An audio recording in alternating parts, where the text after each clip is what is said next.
the delays somehow. We should definitely be live now. Oh, yep, there we go. Yep. Took a while. Alright, took a second. On.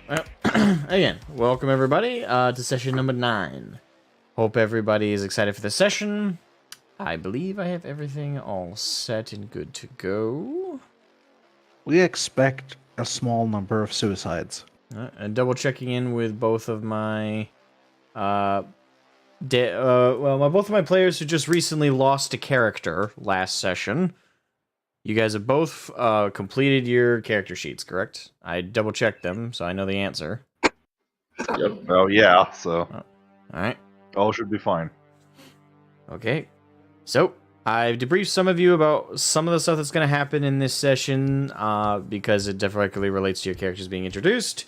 We will have, hopefully, within the first couple hours or so of the session, both of our new players and their characters, well, not our new players, but our new characters, introduced to the party. So, is everyone ready to go? Yep. Yes. Oh yeah. Lay down the misery on me, friend. Alrighty then. Here we go.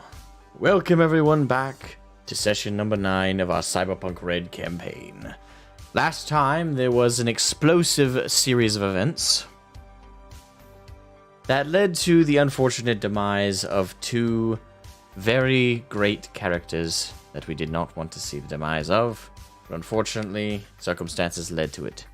Thus is the dark world of Cyberpunk. Nevertheless, you were successfully rescued from the wreckage of such destruction and brought to Night City by Trauma Team. And thankfully, due to the connections possessed by one paladin within your group, you were able to even be escorted all the way directly to their headquarters, which acts both as our emergency hospital for the worst cases and worst case scenarios for their patients that they have to pick up, but it also acts as their military base of sorts for the minimal amount of, well, minimal compared to the other major corporations such as Arasaka or Militech. But compared to the average street ganger or even the police, they might as well be their own private army. But you got to get the friendly introduction to their facility, and all of your wounds were completely patched up. However, Mira has still yet to wake up, though at any time she can be awoken, and is ready to receive possibly the worst news of her life. All of you are now currently waking up in the medical bay of which she is in. Eddard is leaning against, still kind of partially asleep, her bed. And yeah, all of you are in the same room, so you're all on cots or on sleeping bags on the floor, but you're all within the same medical bay. And as I described it before, it's an extremely white, sanitized room. Like, you have never, none of you, even some of you with more corpo-connected backgrounds, have never been in such a pristine environment in your life. Alright, you guys are good to take the floor?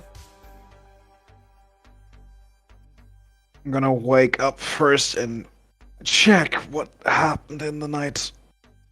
If anything is okay, if everyone's still there, if no one has had any unfortunate accidents while going to the toilet. Looking around at the rest of my now very small group and seeing if everyone is awake already.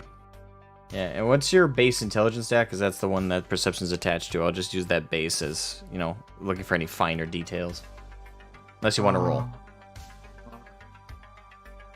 But in terms of general information that you can easily, you know, just kind of ascertain, everyone seems to be there. Mira is, you know, she clearly turned and over a couple times in her sleep, but she's still safely hooked up to any of the equipment. It's all designed to be mobile around her, so she has free mobility. She's not restricted by any kind of equipment.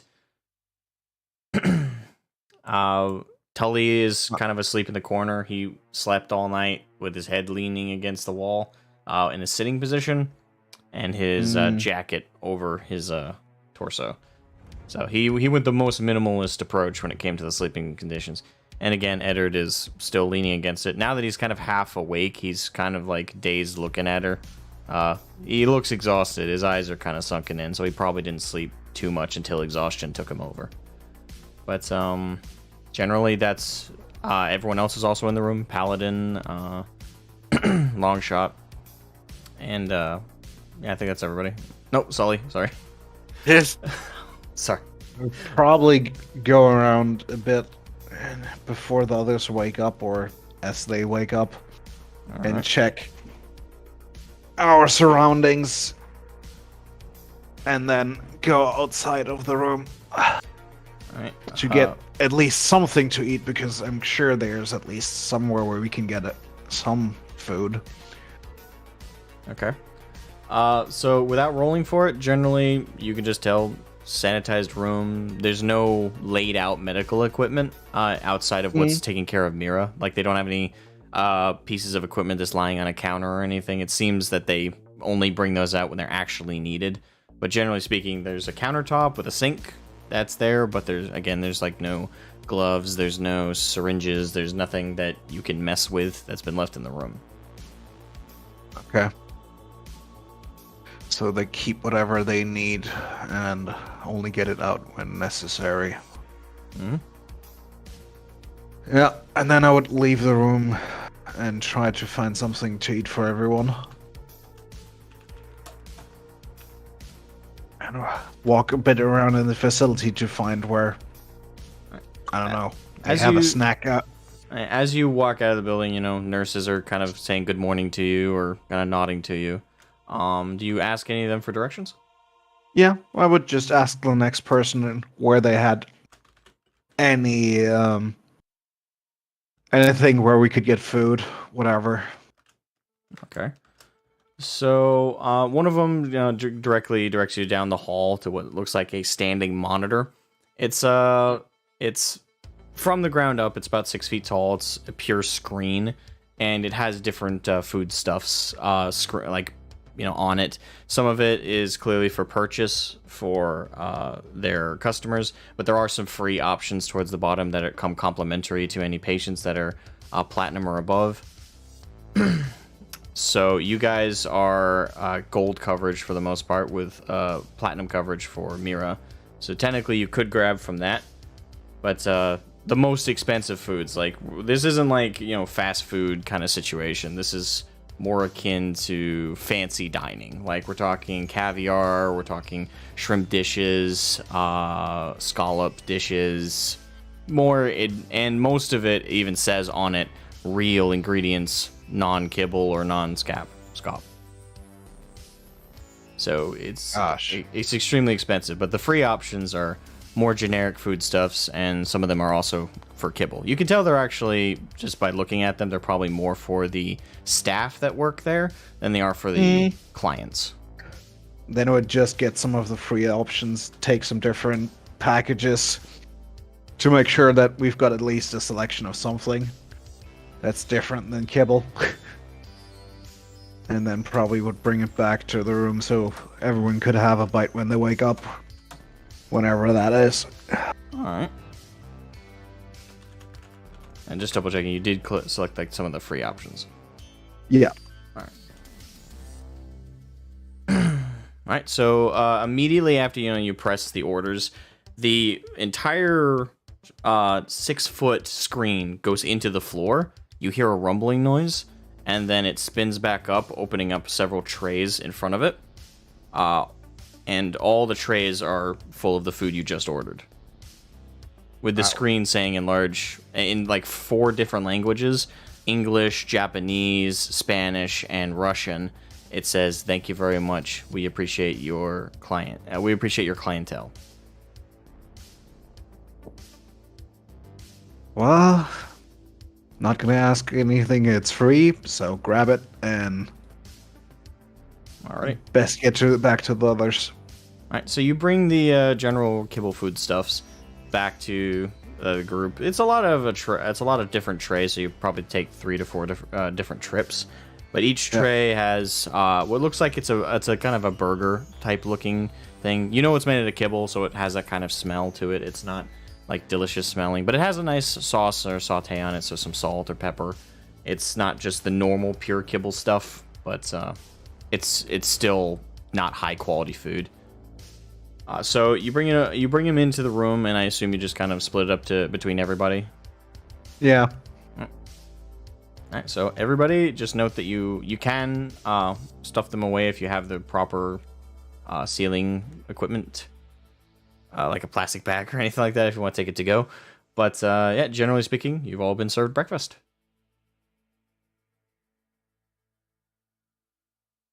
Longshot pokes everyone who didn't wake up until now, Alrighty. and pretty much just puts a tray of food directly in front of them. And then 5 sits more in that hours. corner. Go away. Eat something. Food is for the weak. Eat something now. What are you, my mother? Okay. If I was going to get your mother, you would scream like a little baby. Be a little hard to get my mother, the whole cremation thing. Yeah, whatever. I'm not good at digging. Well, give me the food. Yeah. I set the food down in front of Paladin and just look at the rest of the guys. So, I at least know someone who lives here. Does anyone else know anyone who lives here? Tully kind of raises his robotic hand slightly. I know a few. Since we don't have a place where to sleep in future, we should probably at least try to get some lodgings before nightfall. I'm quite sure that this city is not nice to you if you sleep outside. What city is? Oh, depending on which rubble you hide under, you're sometimes safe. It depends on the situation. Right, But I have a feeling we're not safe here. Mira kind of fully wakes up as she hears you guys talking, kind of rubs her eyes, and looks around, and her eyes like pop open. She's like, "Where am I?" Like, that's what her face says, but she can tell she's like not talking quite yet because she's just in shock. Probably a bit dizzy. Eder I would kind of specifically leans forward not and look at the child. Eder kind of leans forward, and he looks like his eyes are now fully open now, and he's very alert, and he kind of puts his hand on her head, and he's stroking her hair, and he's got that terrified look in his face at the same time of. Oh, we're doing this early. Okay, great. I walk over and put my hand on Edgerton's. I got this, and sit at the edge of her bed and start to explain. You are at a trauma team platinum facility. Do you understand? She kind of nods slowly. Yeah, where's Helena? We were attacked on a bridge, and Baba Yaga rolled over. Is she okay? As Eder kind of puts his head down as he's still holding her.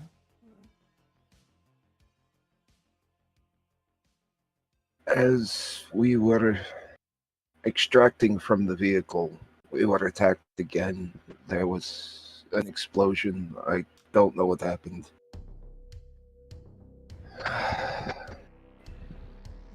What do you mean you don't know?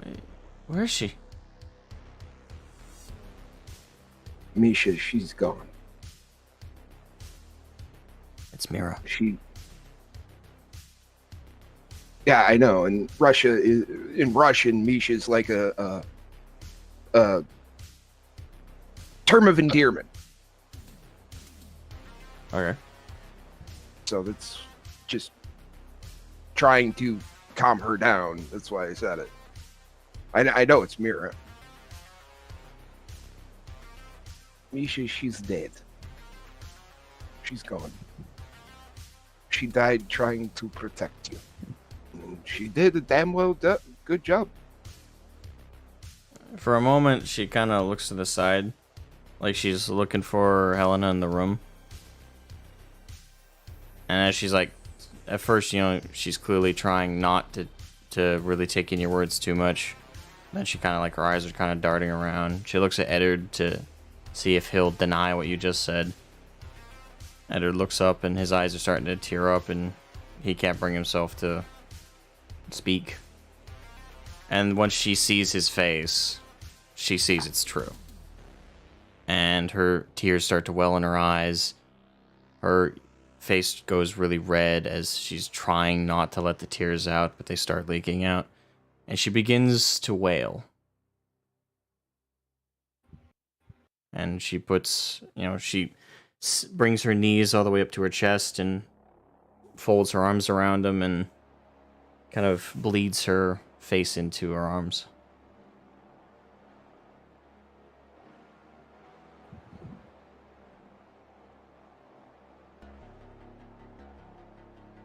Okay, I legitimately do not know what to do. I think at this Long point shot. there's gonna be a knock at the door.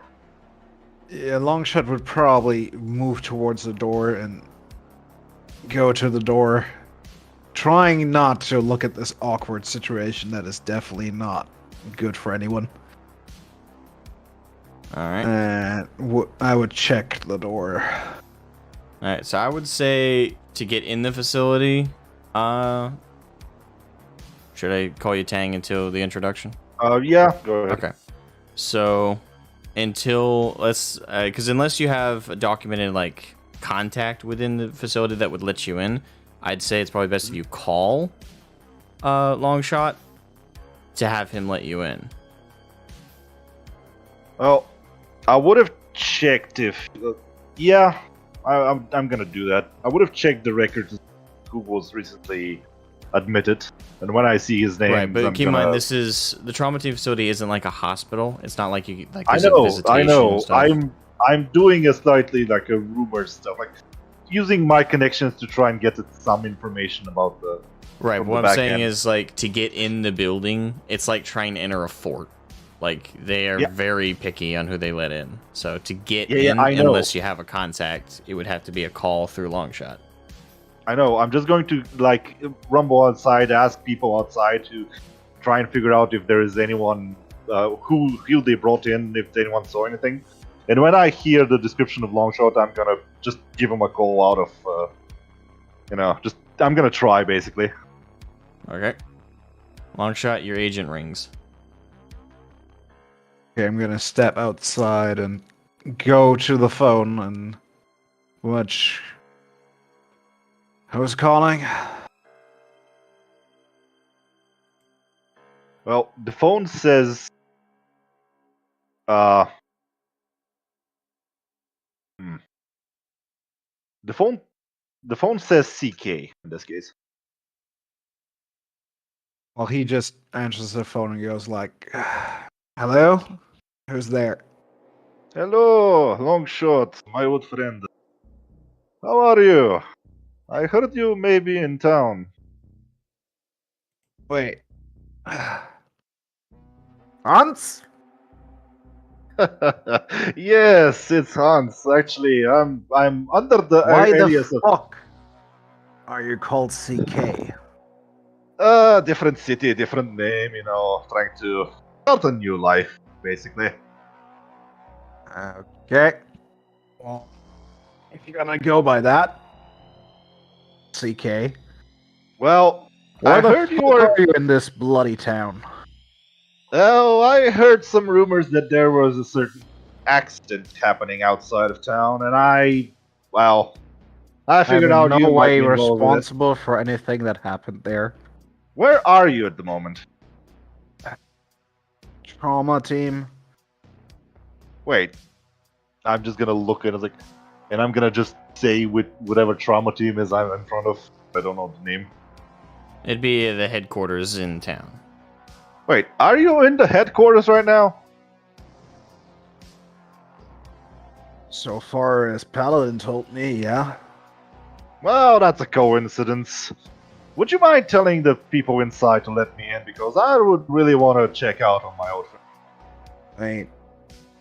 You're somehow in front of the building? Just, I'm always looking and trying to figure stuff out. You know how I am. You didn't install any spy stuff on my phone, right? Of course not! Do you think I'm so lazy? Come on, you know me better. Well, I'm gonna get you. And I'm gonna immediately end the call and pretty much walk in a fast manner towards the entrance. Alright, so you guys are on roughly like the 80th floor. It's a skyscraper. So you can do one of two things. You can go all the way down through the elevator, which is a much faster elevator than we were used to in the modern day. Or you can just call the intercom down and let the front security let him in.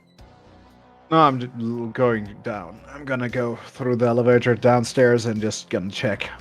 Alright, so you enter the elevator and you click the button to go down, and you feel a whoosh as gravity kind of lifts you up almost. And the elevator is clearly moving very, very fast, but there's internal mechanisms to make sure that, even though it's moving at incredibly fast speeds, you don't really feel the full brunt of the speed or the inertia of it. So you feel it slow down after like a couple of seconds, but everything was, you felt the buzz. You just basically fell the equivalent of like 30 stories and only felt a murmur of it. But the doors open up and you're now in the front lobby. Probably go murmur about that some people seem to have way too much money. And then try to get to the entrance. Even though I have no clue where I am. Well, you're in the lobby. The lobby is kind of a pretty basic area. Directly in like 2 feet to 3 feet in front of the elevator, and about 6 feet to your left is a secretary or a what would you call it? A lobby manager of sorts. And there's like 3 ladies just behind this desk, sitting on chairs, kind of typing away on little, holographic keyboards. And directly across from them, about 12 to 13 feet in front of them, is 2 sets of sliding doors. And on either side, it's pure glass, so you can see out into the street through it. And inside the building are 2 security guards with automatic rifles, kind of both parallel to each other on either side of the doors, and both the inside and the outside of the building, in trauma team flak gear. And through the glass, you can naked with. Yeah, and through the glass, you would definitely be able to see CK. So, CK, would you like to describe yourself? I am average height, I guess. A little bit under 6 feet. Actually, 6 feet, as I say, but I'm more like 5'8", wearing higher boots, usually. I'm dressed up in just normal clothing, anything that can merge with the crowd, I guess. With my sunglasses and bald head, I'm trying to be as inconspicuous as possible. All right. Go towards the sliding doors and pretty much just look at him. I'm just gonna smile. You didn't age well. My friend. And then I would Age give is him a crushing hug with about as much strength as I could. I'm just gonna laugh through grunts.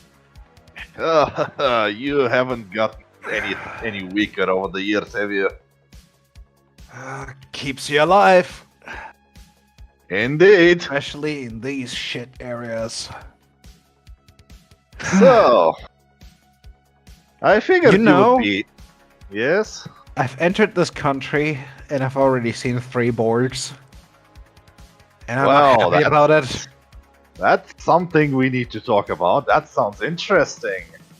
No, Tell really, me. no. No one wants to meet the Smasher. Oh, you met Smasher. Oh, that gets interesting. Not for us. Not a positive way, at least. Well, Gosh. I'm sure you had an interesting story, but let's not talk out here. I'm Yeah. sure you're not alone in here, right? Get some people. Well, some guy I knew got up in an explosion, and well, there's not enough left of him to ever find him. And another person I knew also went up in flames, so let's just say the mood isn't the best today. Ah, yes, the dangers of the profession, I guess. Yes, Well, they are. Well, let's come inside. oh yes, Oh. I would love to meet your companion. And I grab CK and pretty much try as fast as possible to get back and not stand too close to those guards with the nice rifles. All right, both guards on the inside stop you, and the two that were on the outside block your exit. And they just, one puts his hand out. They're not pointing their guns at you. Says, "Can I confirm, that you're the T?" Sorry, I screwed up my. Yeah, not that. Can I confirm that you're one of the set we just brought in last night? Yes, sir. You do realize you guys are supposed to leave by the end of the day, correct? Yes, that's why I brought in a friend so that we can find some lodgings. Yes, yes, I will help these fine gentlemen. I'm just here to, meet a friend, check out everything. So I'm saying it with as nice a smile as I can. I will make sure that we don't bother you. You see kind of a line light kind of gleam across his lens. He's reading something. CK, aren't you a journalist? Oh yes, I am a journalist. I do documentaries mostly, but I'm always interested in the local events. All right, the man steps forward and he's like a good couple inches above your head. Let's make something clear. If you leave a single listening device in this building and we find it, you're gonna find that we're not only capable of putting someone back together, but quite the opposite. Oh, no. I am not such a person. I would be very cordial. I would never leave listening devices. After all, I would like to have you on your good side. You know, spending information. If I can help you with anything, PR or anything like that, I would be happy to assist. Uh-huh. Go on. And they all kind of separate and open up both the behind you and in front of you. Thank you, my friend. Shall we go? Mood here is special. And I go. So, we've got a very wide variation of people up there. Oh, you know I always want to meet new people. Yeah. Alright, so you guys enter the elevator. You feel the whoosh of the opposite end of gravity. But again, still controlled, so you don't feel the full brunt of it. And you zip all the way up to the 80th floor. Doors open, and you guys head back down the hall and to Mira's room. I am really not sure if I'm gonna get used to this building, and I'm happy to leave.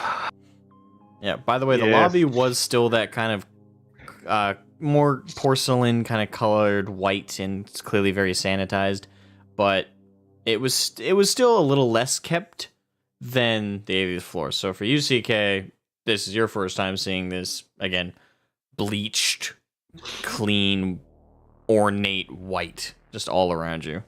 It's very Yeah, jarring I'm if you're used to taking the a- streets. I am taking a mental note because I always want to see what is on the inside. Just figuring out the details so I can know how to describe it later if need be.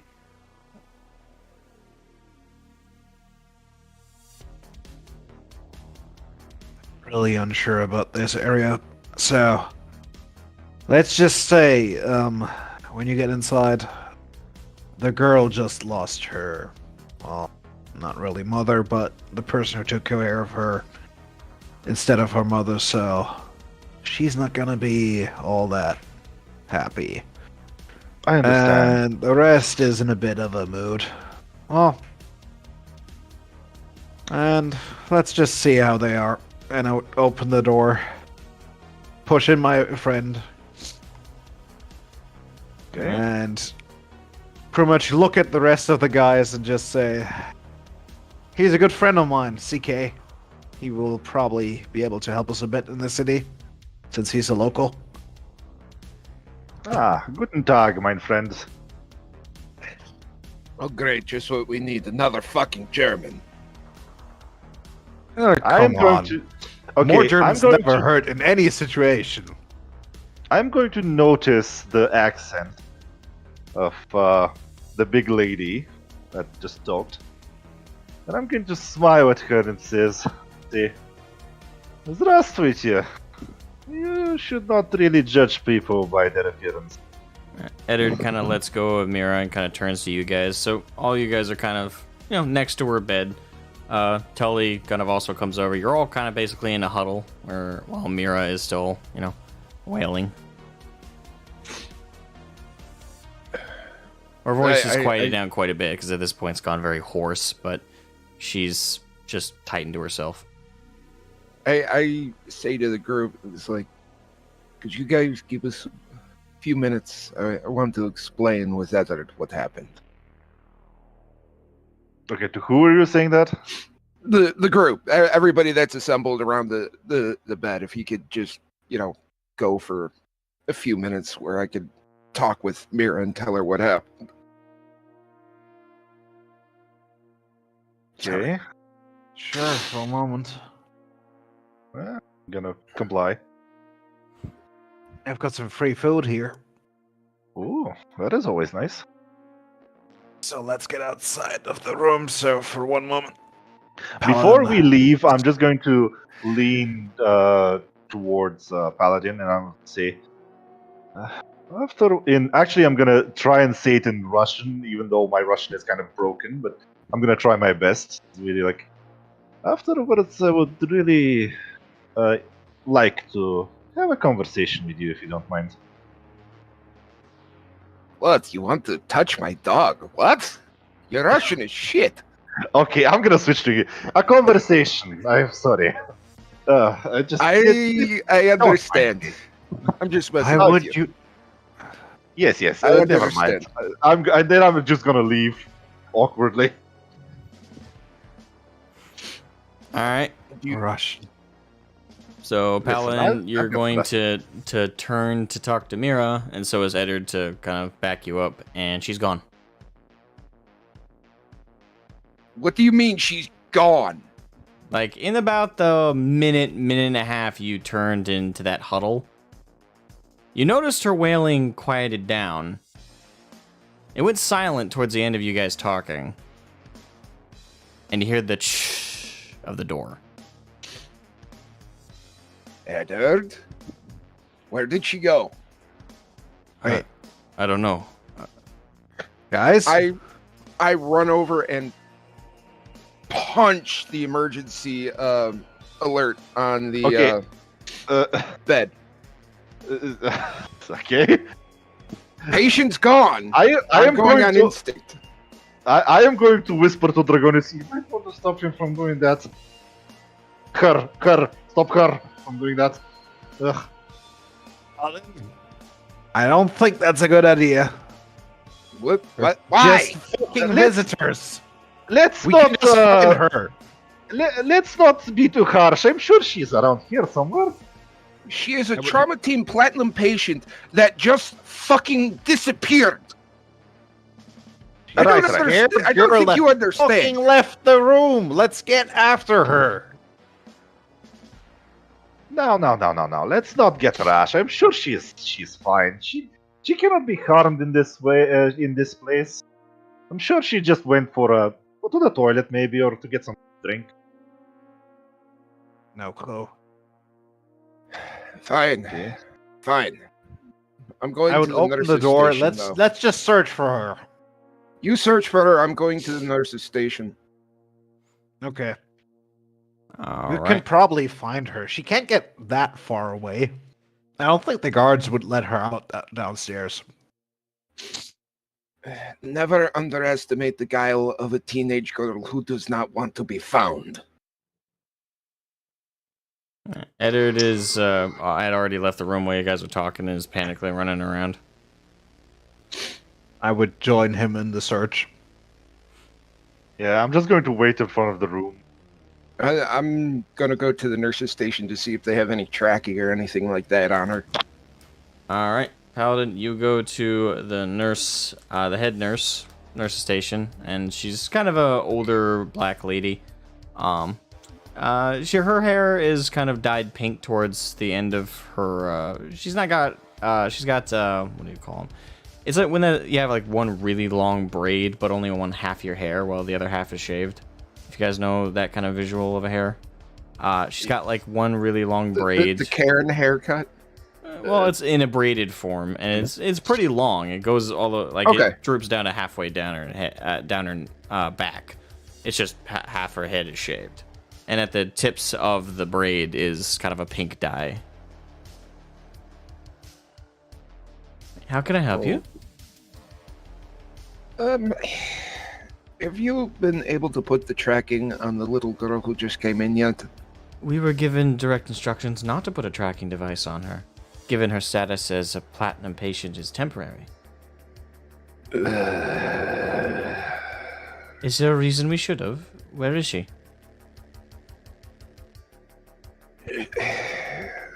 She was just informed about what happened to her mother, and she's not in her room anymore. Well, she wouldn't have been able to get out through the front entrance. And you see her press a button. It's kind of on her. Or again, the whole desk is white, but though it's completely invisible to you, she presses a button through the desk on the top. Clearly, like there's an invisible set of keys somewhere, and a holographic screen kind of pops up just in front of her. And you can tell, even though you're seeing it from the reverse, because it's see-through, so you can see through the back of it. It's clearly different monitors and screens. She's looking at the entire security camera set up in the building. Yes, there she was just a few moments ago. Seems she ran into... Oh no. I don't like that word.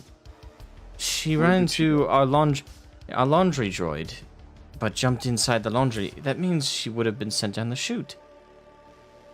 That is quite unfortunate. We're on the 80th floor. And the chute goes down nearly to the bottom floor. There is a few spots where the laundry is slowed down for obvious reasons, but that would have been a hard fall. Alright, I'm gonna call Longshot real quick and let him know. What other floors does that chute stop at before going to the basement? It stops on floor 40, floor 25, and then on floor 10. Alright, I'm gonna let Longshot know that to split up, and I'm going straight down to the basement. Go to floor 40, and I'm gonna grab Frank so he can look out of me. We're gonna CK. Okay, while this is happening, can I try and see if I can find anyone who can tell me why they were brought in or give me any information, just rumors and stuff like that? You can ask the nurses that are walking around. You can ask. Yeah, Tully. I'm just gonna do a quick chat with the nurses, like a friendly, almost like just a nice guy trying to get some information, compliment their hair maybe or whatever, trying to get them to talk. Alrighty. You come across a nurse who's kind of moving about around. There's now a light that's kind of along each of the pristine hallways. It's a blinking yellow light. It's very subtle. You'd have to look up to actually see it. It's not drastically blinking. There's no blaring alarm or anything. Clearly, it's designed not to disrupt any of the patients that are in a condition where, flashing lights or loud noises would be a disruption to them. But it's clear that the medical staff have been trained to keep their eyes regularly glancing in the corners of the very top of each wall where these lights are. And you stop one of the nurses who's kind of moving about, and she stops to look at you. Can I help you? Yes. I see you're busy. I just wanted to ask if you know anything about the people that were just brought in recently. Are you family or friends? See, I have friends with people from there. Always concerned. Then I'm just gonna smile at her, trying to get her, trying to make myself more appealing. Roll persuasion. Persuade. Oh, there we go. Alright, so the nurse kind of glances you over, and she's, clearly contemplating. She's very careful about what she's gonna say to you.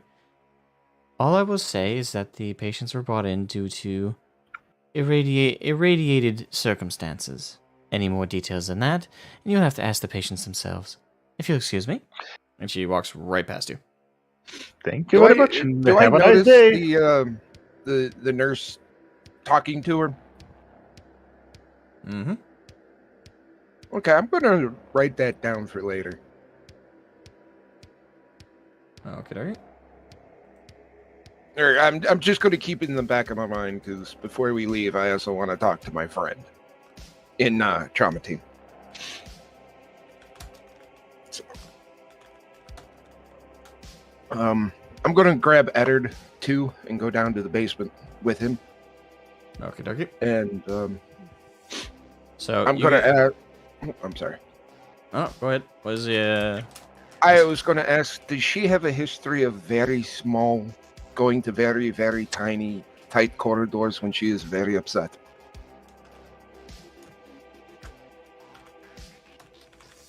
Like finding a place to hide that's dark and cramped, kind of like Newt, if you understand what I'm trying to do with that. Hide in an alcove or someplace dark and quiet. Sometimes there are kids that do that just to get away, to be alone and cry, if that makes any sense. Hold on 1 second.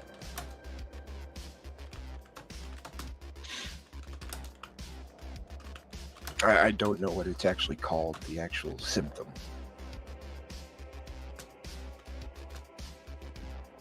No clue. And I mean, most children do that. Yeah. Sorry about that. Could you repeat yourself? I'm asking Eddard if she has a history of finding someplace small and cramped to go to be alone. Like how children sometimes do that. And Finding hidey spaces. Okay. Yeah, the best comparison I could give is Newt from Aliens, how she hid in a very small alcove and stuff like that. So you're asking if there's any like alcoves within the chute that she can stop in? No, I'm asking Eddard if she has a history of doing this. Oh, okay. Eddard shakes his head. No, if anything, she's claustrophobic. In fact, she jumped in that chute tells me how much distress she was in.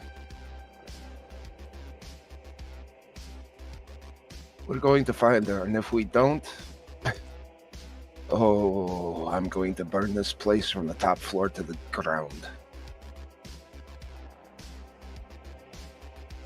Come on. I need to find her. We need to tell her that her mother gave her life for her. You understand me? We're not telling her how she died. I'm well aware about that, Paladin. You don't need to tell me. I know, friend. I know, my friend. It's been an interesting couple of days. I'm sorry. Well, so as you guys are you're traveling through the elevator, how are you getting down to the lowest floor? Service elevator. All right. You know how the hospitals have that elevator that goes straight down to the basement to like the morgue and stuff like that? Yeah. the body chute, basically.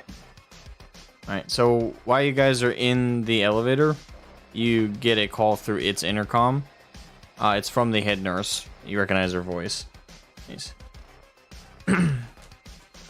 I would like to inform you that the chute does not go to the basement. Our laundry is directly shipped outside of the building to a sanitation station off-site. The chute ends well above the basement floors and leads directly outside. Alright. Once we're in the basement, which way would we go to get to that building? You'd have to climb the stairs back up to the lobby area, and then you would have to exit the building through our side entrance. That is where there's a gated-in area where the laundry is sent for trucks to pick it up and then deliver it to the sanitation station, which is down the road. Are any shipments going out today? In 30 minutes. All right. I call Longshot and begins with a S. What the heck? Sully? Sully. Yeah. And let them know we got 30 minutes. Laundry goes out to a sanitation pickup area. Check there. They don't go to the basement. This isn't like the facility in Russia. Got it. Gosh. Okay. Longshot, is I will that try to find her. reporter with you? I will try to I find I her. am hanging around, trying not to lose long shots out of sight, following him curiously. And I'm just, we're going to have a conversation about this, right? Oh, I am looking forward. To Oh, it, well, yes. I just, not. What kind of conversation I'm talking do to you want to Longshot have and again? Oh, okay. Sorry. You're gonna have to let me know who he is. And He's a if we friend can of trust mine. him. Can we trust him? I trust him. Well, if you trust him, that's good enough for me. All right, He's a let's good find guy. the young one. Is Tully with us? Or is Tully just back at the room? In case she Tully comes never back? left the room. Okay. Yeah. Do I have his contact information? Yep. All right, I'm gonna call Hold on. Tully and. The room either. Oh, so you're with Tully. Yeah, pretty much. All right, and I'm just Sullivan. Could you tell Tully what's going on and Got it. tell him thank you for everything. I'll make sure I mention that. Okay, I'm gonna note the name they just say. Do you have I'm an gonna agent no- or a recording device or anything Yeah. that you're... Okay. I do have an agent. I'm gonna try and do a quick check to see if, because the name sounds like something I've heard, but I'm not sure, so I'm gonna check. And after all of that, I'm going to look at Eddard and I'm going to take my primary sidearm, the Desert Eagle, off with the holster and hand it over to him because I don't think does he have his gear with him? Eddard does not. Most of his gear is in heavy-duty, like, duffel bags. The security wouldn't have allowed him to have such heavy-duty equipment until you guys had left. All right, I give him my Desert Eagle and 3 spare magazines, and Night City is not exactly the safest place. So, keep that concealed, just like I have my revolver. We're going to find her. I promise you that. Okay, while this is happening, can I check my agent for the information I'm looking for? Yeah? What's information you're looking for on your agent? Well, I want to figure out if I can find anything about that guy they were talking. Not Sully, the other one. What's his name again? Tully? Tully, yeah. Want to figure out if I know anything about Tully. Okay. Go ahead and look for... roll me library search. Okay. Nope. You find nothing. The name is Okay. popular enough, you can find, like, articles about his life, his biography. All of it notes he's dead. But it's just publicly known stuff. He was one of the fathers of modern cybernetics back in the 90s. Very popular guy. If he were alive, he'd be pretty old by now. But Okay, I'm gonna note that down. I'm gonna note down that and just not say anything right now. Okay. Alrighty, so Paladin and Eddard, both of you have. Where are you guys exactly right now? Sorry. I think we're still in the elevator. All right, so And, you within like a couple seconds, you feel the whoosh and slow down. You've now reached the basement floor. All right, Eddard, let's get going. He's already And- booking it to the staircase. And I'm just following them full sprint. Right. So you guys make your full sprint to the sideways door. There's a security lock on it, and a guy stops you. Hold on, what's going on? Missing patient jumped in laundry chute. We need to get to where the laundry is collected. Roll me persuasion. All right. I just gotta find it. I'm sorry. Should be under social. Yeah, I didn't have my character sheet up. Sorry. Okay. Under social. Correct. Social. 14. He just he folds it. His arms were folded, waiting for an explanation. Then he puts a hand on his sidearm, that's his holstered. Says, "I'm sorry, but you're gonna have to give me something more concrete than that." You know the patients that came in who were nuked? Okay, I'm gonna perk up on hearing that, but I'm gonna try and keep my composure. What? Are you with us? I don't believe you are. Oh, You- we are I'm not. We're- down on their floor. Oh, sorry. Yeah, I thought we already met up. Sorry. No, you No, guys they are still moved making. before us. Yeah, you're Yeah, still my making your bad, way my down. My bad. Do you know the patients who were brought in via trauma team that were irradiated? Yes, I do. She's that patient. We need to find her, please. She just lost her mother, and this is her father. She's not in a well mental state. We need to find her. I need to find her. All right, hold on. And you see him pull out his own agent, and he presses a couple buttons. Head nurse of floor 80. I got a couple of patients down here, at least I believe they are. They claim that we're missing somebody. Is that true? Alright. Alright, I'll let him through. Look, if you head nurse backs your story. Alright, let me unlock the door. You see him like tap in a couple codes to the lock, and you hear the electric of the whatever locking system kind of contract. And he pushes open the door, because it is a push door, it's not a slide door. And there's basically this large parking lot kind of area for trucks, larger trucks to kind of back up and pick up any like excess laundry. There's like 3 bays, and you can see like 7 or 8 different chutes all kind of along a wall that lead into like these large buckets. And there are a couple trucks backing up right now to pick some stuff up. And the gate is currently closing. Okay, I asked the guard real quick, has any truck left in like the last 30 minutes? Nope, they just arrived. All right, I appreciate it. Do you happen to have a way to communicate the drivers to see if they could help us look? Or would you be willing to help us look? I can help you look, yeah. Thank you. What's your name, by the way?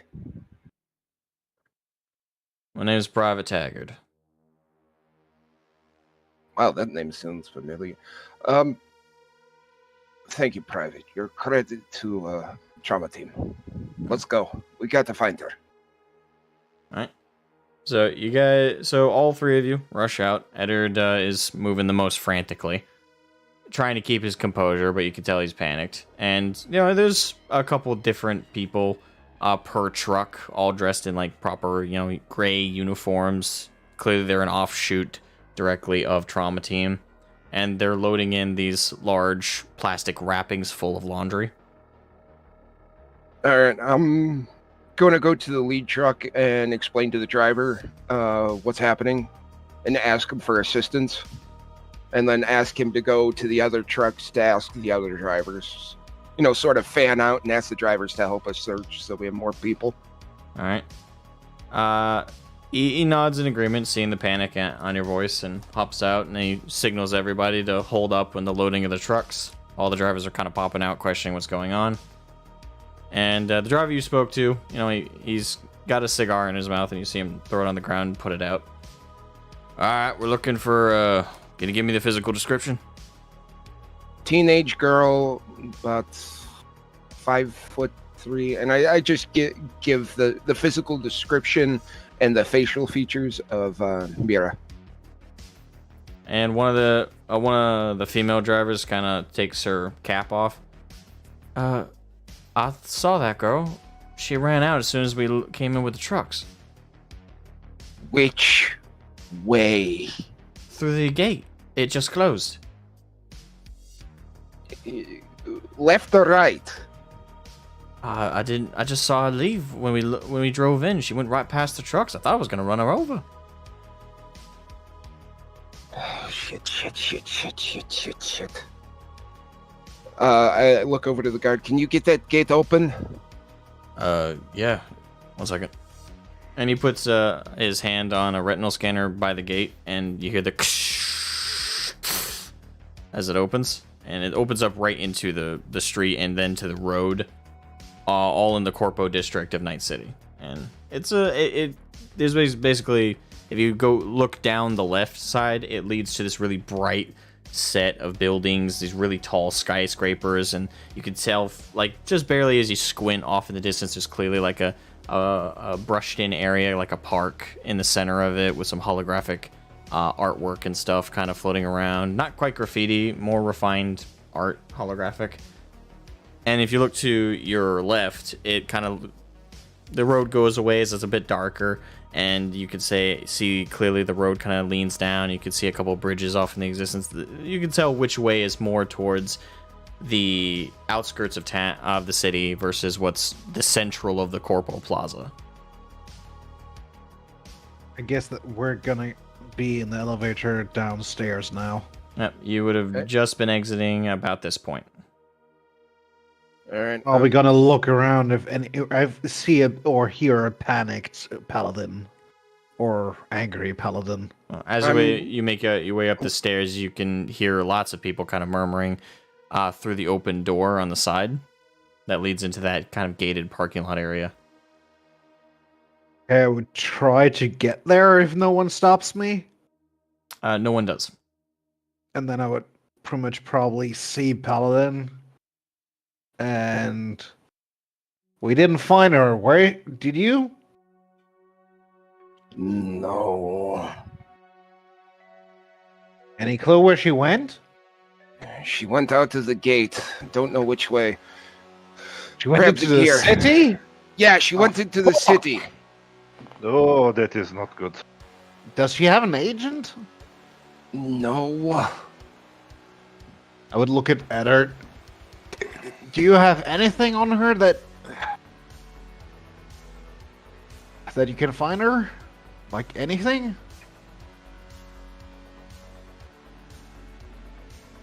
You see Private Taggart walk over to the chute, and you see him looking into it.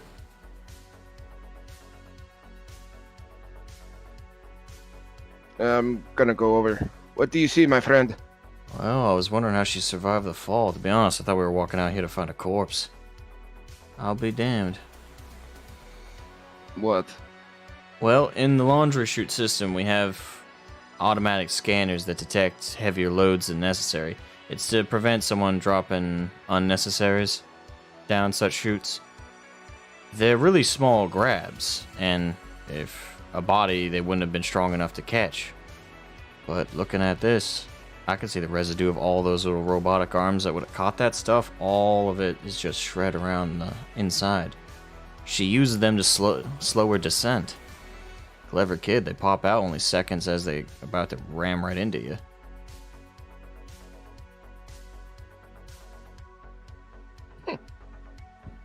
And Paladin just sort of laughs to herself, going, "That little shit." And calls Sullivan and say, What is it? grab our gear. We're going into the city. She went into the city. Oh, Grab yeah. Tully with you. And I No. go over. I go am. over to. By that point, he had already spoke to Tully a bit about at least a little bit the situation. Okay, I'm going to interfere now. I'm going to try and join in the conversation and. Well, tell them I was actually coming over to talk to you. Okay, I'm gonna approach while everyone is gathered around, and I'm gonna say, "Now, I see that you're in a bit of a situation here, but I would advise against going blindly into the city. You know, I'm sure Good the thing we little have girl somebody would. who lives here then. Well, yes, I would help you with everything I can, but Do you want the story? You want to know what happened? I will tell you everything. Help us find the girl. Do you know anybody who could help us look? NCPD, anybody. I may have some people that can help us, but that would not be immediately available. I would need to, well, ask around and find some stuff out. But let me give it someone a call. And I'm gonna walk a bit away and figure out that they cannot hear me and make a few phone calls of people I know around the city. The people that can find anyone that's lost. And to wet his whistle, so to speak, to actually help us and do it right. It's like, you want to know the story, especially Arasaka and Militech working together. I say very low so only he can hear me. I just nod and continue walking away so they cannot hear my conversation. And I'm going to try and call any of my contacts I have and try and figure out if anyone can help me find a girl with a certain description. How should I approach that? Well, Do you you have any idea, can should I- make direct calls, which will take longer, to contacts you have in different ends of the city, or you can send out a general bulletin. There are risks with that as well, though. You know full well that general bulletin you could send out to your contacts is also accessible by your contacts in terms of people who will be interested in a finder's fee will be looking, and people who are interested in a fresh new doll will be interested.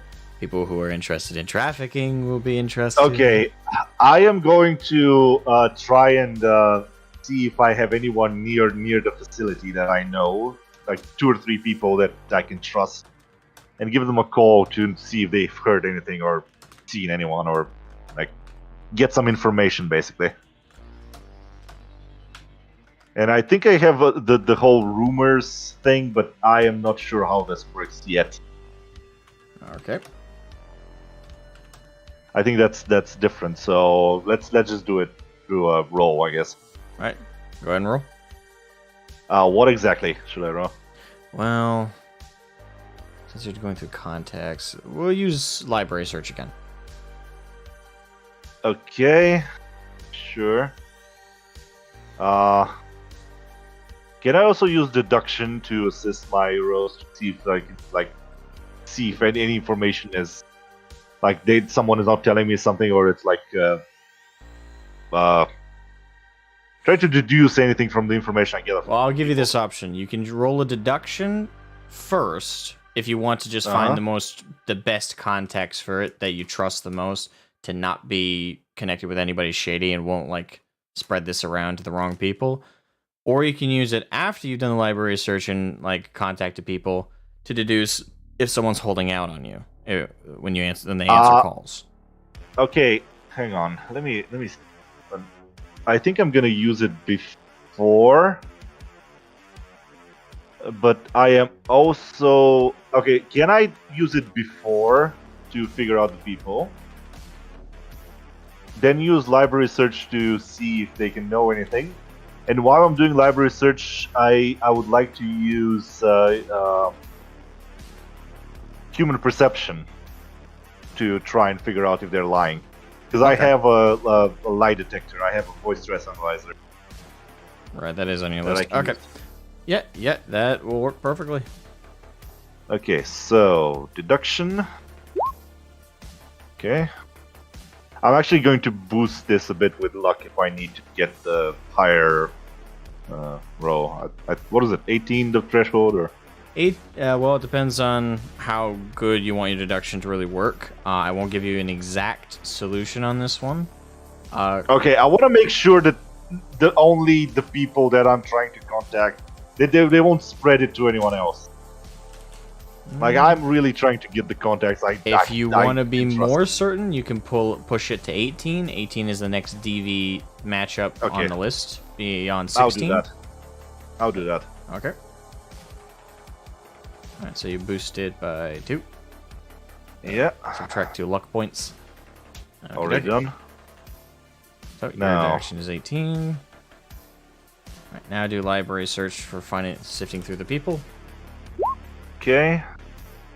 And also human perception to see if I can Ooh, nice. figure out anything from the thing they're not saying. Okay. Just see the reading between the lines.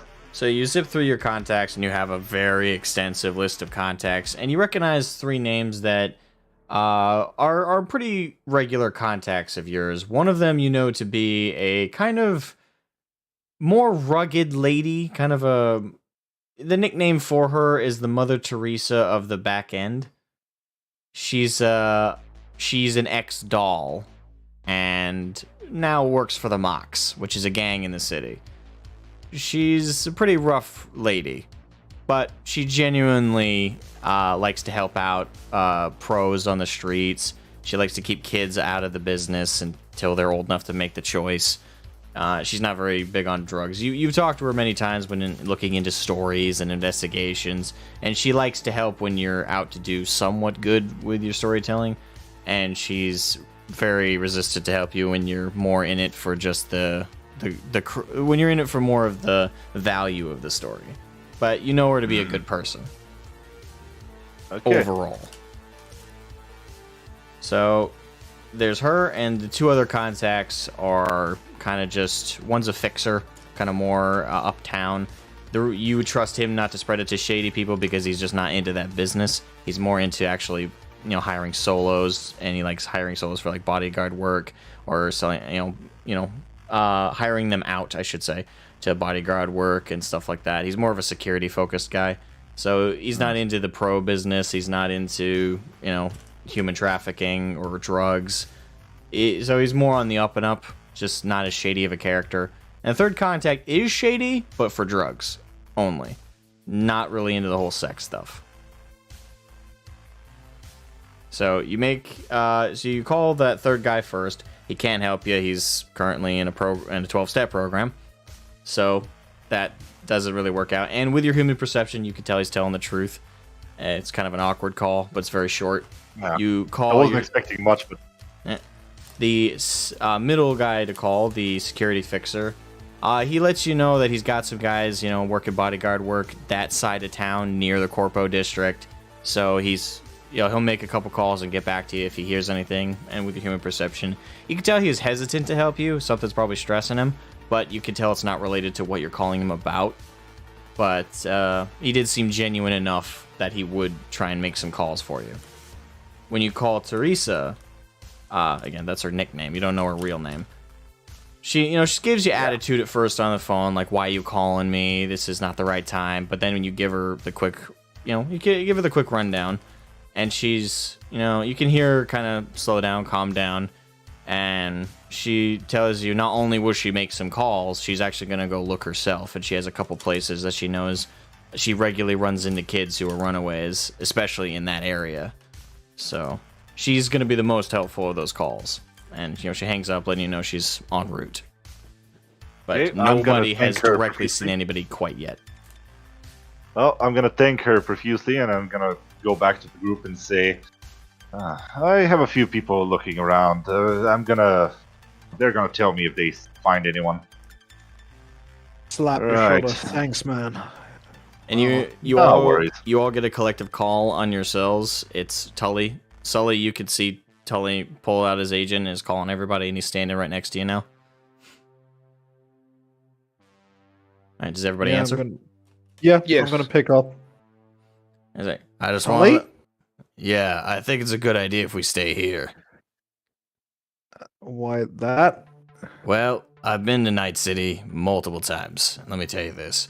If we all of us went in separate directions searching for this little girl, we wouldn't find her. If anything, our search would get certain people excited.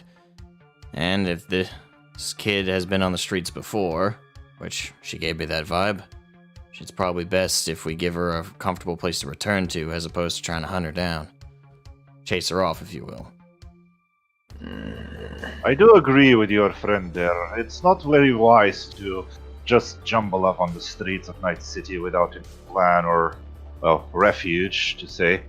Just give me time. I'm sure my contact will give us anything.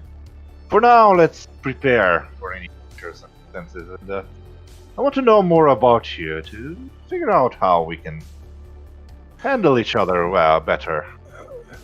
Well, either way, Tully, we're going to have to leave. The platinum patient is gone, so we're going to have to get our gear and leave. But I'm going to talk to my friend at Trauma Team if he's in his office. Alright. I will try and do some talking as well. See if I can figure out something. Okay. And I'm going to try and find anyone who is, well, authoritative looking. Actually, how much time do they have before they leave? I've got until the evening. Laundry folk? No. The until the party needs to leave. How much time do they still have to? They have till the end If of the they day. can- It's the beginning of the day now, so you guys have a good 9-10 hours. Okay. Then I'm going to see if I'm going to go and find anyone who looks authoritative enough, I guess. Preferably female. Okay. You enter the building and you go to the lobby area, and all three of the ladies at the front desk are women. Okay, I'm gonna approach them and with my most charming smile say, "Good morning, ladies. Would you mind giving me a little bit of assistance, if you don't mind? We would be happy to help. How can we help you? I was wondering if I can talk with someone about certain friends of mine who are in a bit of a situation here. I just wanted to see what options they have for the foreseeable couple of days, I guess, or maybe till tomorrow. You see, they are supposed to leave soon, but there was a bit of a situation, let's just say, and I would want to talk to your superiors to arrange something, maybe. When you say my superiors, could you please be more specific? Oh, well, yeah, you see, maybe you can help me then. I'm not really familiar with this establishment, this fine establishment. Well, when I see beautiful women like you working here, I kind of get flustered. So, maybe you can be of assistance. You see, I am. Let me see how I can approach this. I'm gonna introduce myself. I'm gonna say I'm CK. Maybe you've heard about me. Local news agent, just a person who always tries to figure out stuff, you know. And I'm gonna try and judge if they know anything about me, or if they react in any way to my, well, almost flirting at this point. Alright, roll human perception. Right. Hang on. Let's trail after him and pretty much stand beside your shoulder. Not quite sure what to do in this situation. Alright, with that roll, you can't tell. It's this lady is pretty blank faced. Like, she's clearly trained not to show any kind of like emotion or impact like when people come in or out. Okay, I'm going to just I'm going to lean in to her and say, you see, there is a bit of this thing that, well, I saw that one of your patients kind of ran away. Now, we would like to make sure that we can wait for her here. But, if we can arrange maybe to stay over the night as well, and maybe leave tomorrow and not this evening, just to make sure if she wants to return. You see, we don't want to ruin the reputation of your establishment. Could And you I'm please going give to me make the sure. patient's name? I'm going to turn to Dragonis, to Longshot, say, The And girl's called look- Mira. oh, there we go. Mira. And you see her bring up a holographic screen in front of her, and she does a quick like couple types on the screen. And you see like the reflection of it, like the reverse of it, and she brings up the file, and it says like platinum insurance, and it goes. She's like reading through the details very quickly about the nature of her platinum insurance. And after the screen goes away, and she closes it. Then she looks to you. Unfortunately, her platinum insurance only covers for today. It will expire by the end of the day. However, until then, she is perfectly welcome to return, and any of those added onto her as her patient support, such as yourselves, not including you, I'm afraid, Mr. CK, was it? Oh, no. I am not intending to stay here. I just wanted to visit on my friend, D. Well, you will not be welcome to stay. However, her support group is. Even without her here, they are allowed to stay until the end of the day. However, if she is not returned within the next 4 hours, we will safely assume the patient has no interest in returning. Therefore, we will deny you the ability to stay, and will escort you out if you will not go out yourselves. Okay. That is understandable. Thank you very much for your assistance, and I hope you have a nice day. You as well, And, and thank you before- for choosing Trauma International. Oh, yes, I'm sure to leave you a nice review in my next paper. And I'm gonna just, before I turn, and I'm just gonna try and, like, look back to the lady again.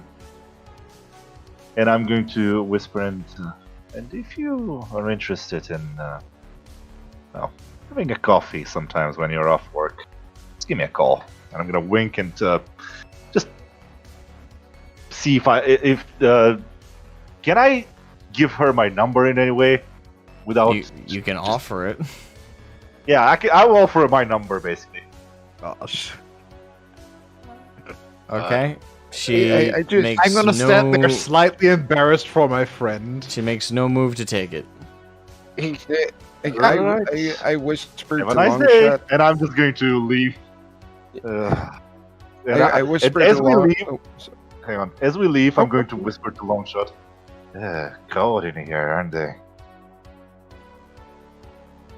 I whispered a long shot so that CK can't hear me. He reminds me of somebody. Irradiating. Remember, nah. I'll have to say, his luck with the ladies has never been good, but he likes to pretend that his luck is good. Hey, it's not bad in trying, you know.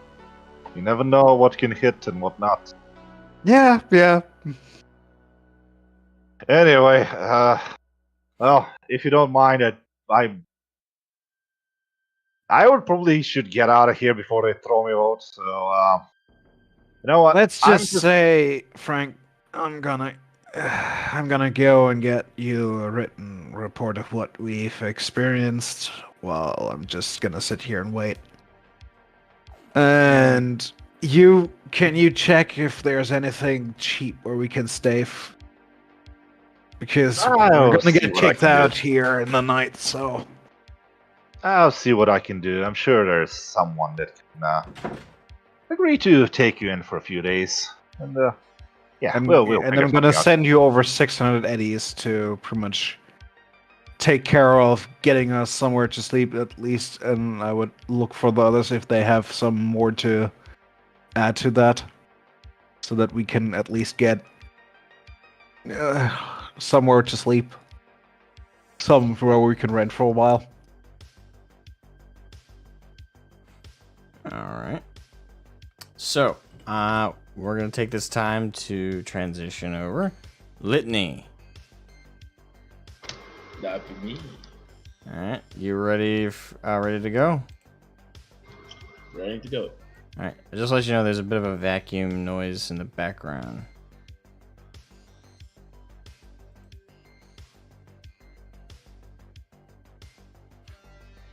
Yeah, so what's going to happen is me and Litany are going to go into game room 2. So you guys don't get the meta info. This is like the equivalent of you guys leaving the room. Alright. So that's where I'm going to hop over. Is it better now? Yeah, I don't hear it. Okie dokie. So, we're now jumping over to your perspective, white man. You have just finished up a deal. It's kind of a closed alley. You're near the Corpo district. You're very comfortable in this area. You know the Corpos. They know you're there. You know, you always feel that encumbrance eye always over you.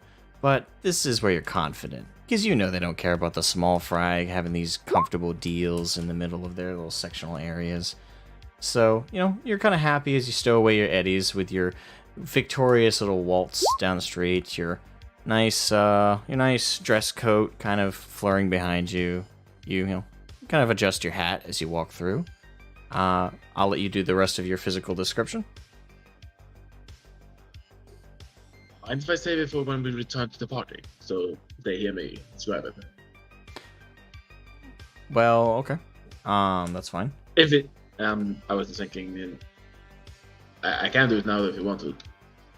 Well, for my sake and the audience sake, it's good to get the full visual. Absolutely. I was just thinking differently. I bet. But strolling down the streets and past the different alleyways and the gutters is a seemingly quite refined man, as he would at least present himself.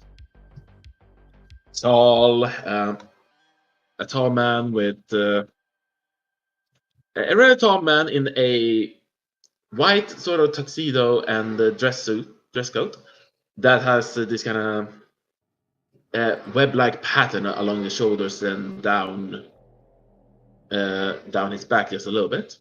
A kind of cowboy-looking hat on top of his head. All of them pristine white. And over his face is what seemingly a ceramic or porcelain mask with certain flares and eccentricities to it. With the opening for the eyes has a red lens over it. Okay. All right. So as you're walking down the street at Night City, you know you hear traffic above you with aircraft flying through the sky. You can hear the beeps and honks of the city as people are driving through. The neon lights are still visible, even in this alleyway.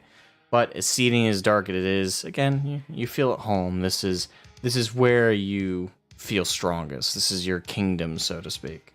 But as you are walking, through the alleyways, you're heading towards an area even more comfortable to you. You hear the whines and cries of someone down the alley.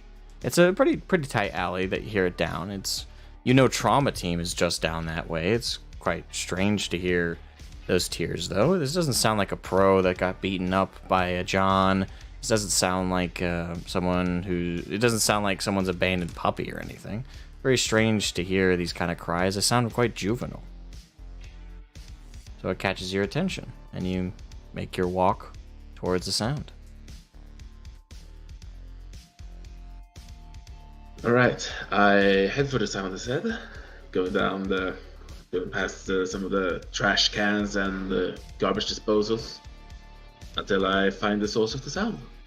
Right. As you are walking through, you pass a large garbage can, like the type with the two open flaps on the top, large bin.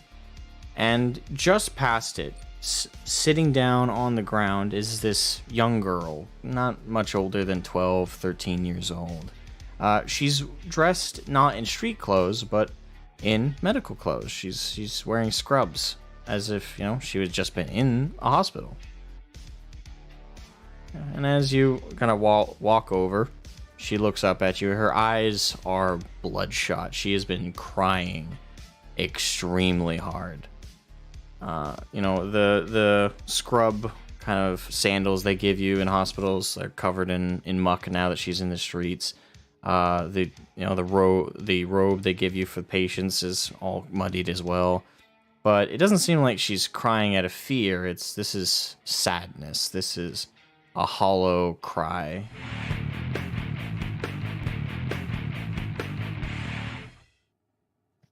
I get down on one knee in front of the child if she's still looking at me. And I'm going to ask simply, hello, what are you doing here? Not a really pathetic place for someone like you. It's none of your business. Leave me alone. Come now. There's no need for that. And he reaches out with a hand towards her.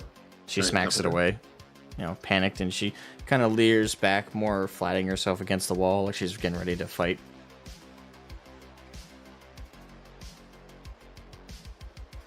He remains quiet for a little bit before just looking her over top the feet and so forth before getting back up on his feet and walking around the corner again, away from her eyesight. All right. And as I do so, I look around for some place that sells little treats. All right. As you walk. Right. Go ahead. As you walk out of that more tight and closed alleyway, you go to more of a larger back alley area. This is in between like 4 different skyscrapers, but it's enclosed enough that the general public doesn't walk in and out of it. It's not like a proper walkway. So there's still garbage bins and like fire escapes and stuff kind of leading out. And there's a bunch of, for lack of a better term, hobos, homeless people kind of just waltzing about. Some of them have built like these little metal boxes around where they live. That's more quote-unquote luxurious positions to be in. And you notice along closer towards the edge of that larger alley is a bunch of these makeshift food stalls where they seem to be cooking off of like heated vents and stuff from other buildings or subterranean parts that also are cooking stuff. And they're cooking up different like kibble-based or scop-based foods and stuff like that. Stuff they scrounged about and are selling for as little eddies as they can get. Yeah. So I go up there, and I look around to see if there are anyone who sells like something a bit more sweet, like little candies or chocolates, or at least kibble tasting like such. One of the little stands has a box of candies and stuff like that. It's still cheaper foods, but they're proper like pre-packaged stuff from stores. It was probably stolen or lifted off of somebody, but it's the proper manufactured stuff. How much? You're a white man, aren't you? Tips that. If you want them, you're not gonna swindle me for nothing, are you? That's quite bad for business, is it not? I suppose so. You got a good reputation around these parts. That'll be 4 eddies per bar. How many bars are there? There's about 20 in this little black container. I'll take 10, please. All right. That's 40 eddies now. Thank you. And have a good one. And you, good sir. And with those bars in hand, he gets to return to the squalor where he found the kid. Alright, so you return back to the alley. She hasn't moved at all. She's still sitting, kind of curled up. You can hear thunder overhead, and you know that means there's rain coming. And just so you know, rain in Night City is acid rain. It stings when it hits the skin. It's not going to leave a permanent burn or damage. You can be out there and get completely soaked and not be too bad off. But it does sting. It's not like getting hit with like a cold bit of water. It's like getting hit with like little thumb pricks every time you get hit by a drop. So you know that's coming. All right, I have my little hand umbrella on my side, and I just have it ready. And as I approach her again, I do not talk. I do not, or any of the sort. I just make my presence known through slightly heavier footsteps. I walk past her, and I sit down on the left side, about 4 feet away from her. All right. Probably getting my coat a bit dirty, but hey, Not the first time. not the first time. And if she does not react in any harsh manners, I'm going to go and extend one of the bars I bought. She kind of looks at it suspiciously. You know, she looks at it, looks back at you, looks at it. She reaches out very cautiously and grabs the very edge of the packaging and rips it away from you. And she opens it up and smells it.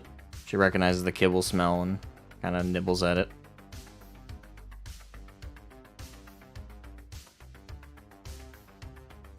Does it taste? Tastes like sweet kibble, like candy. Bad. He leans his head back again. He takes his hat off, places it on his lap, and leans his head back against the wall. He has rather long hair tied into a knot. If I may ask, little one, what are you doing out there all alone? I just wanted to be alone. I lost my mom.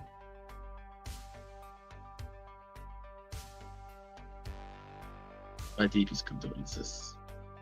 It is always a hard thing to lose someone. I didn't even get to say goodbye. I didn't even know.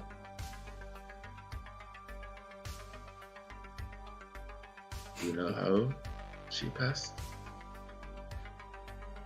I don't know all the details. I don't want to know.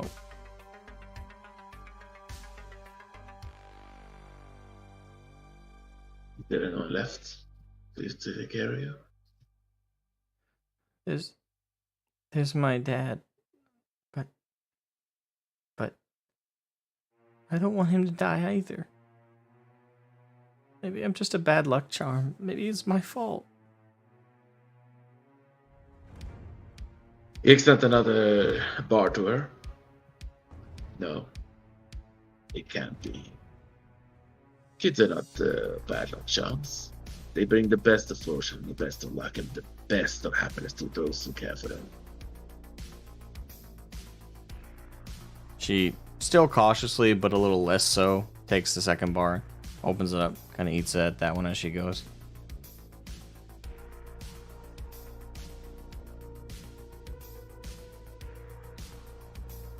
Does your father know you're gone?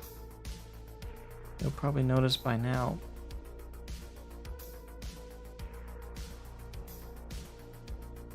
He leans his head up a little bit. Would you mind telling me a bit about your mother? she gives you a side look. She's kind of analyzing you a little bit. If you tell me why you wear a mask.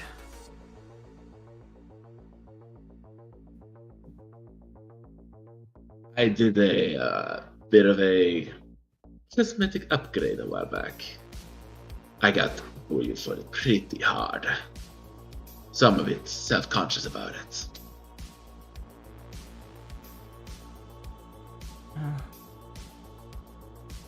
Sounds Show you if you I can show you if you feel more at ease knowing exactly what's under here.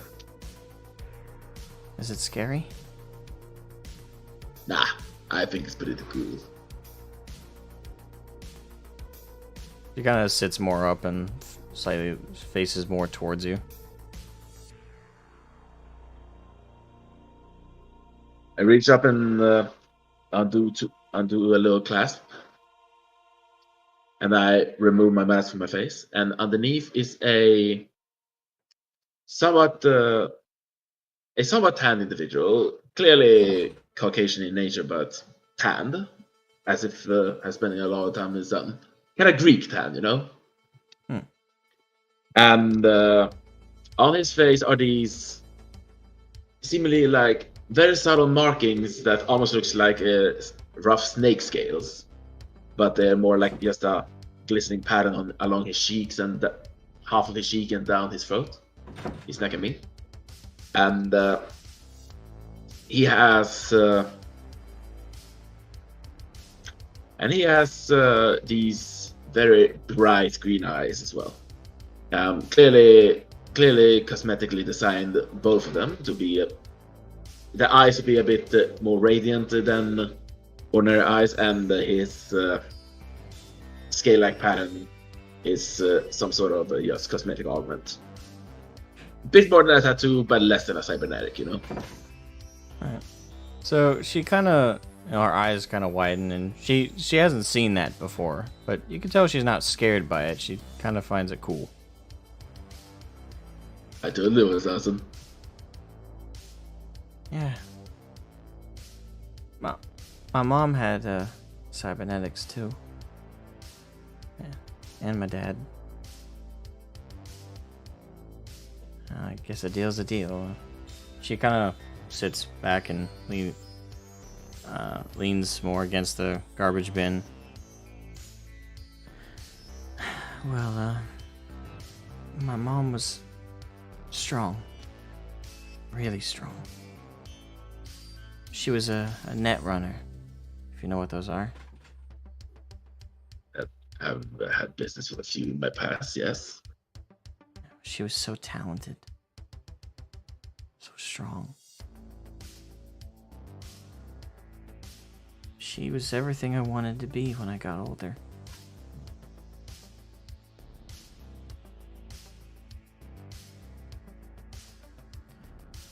She saved me from a life I was doomed to live the rest of, my life. She gave me a chance and a new family. She's how I met my dad. As you could tell for how I'm talking, they're not my birth parents, but as it was, I don't think I was allowed to call them mom and dad. But that's who they are to me. The only ones I ever had.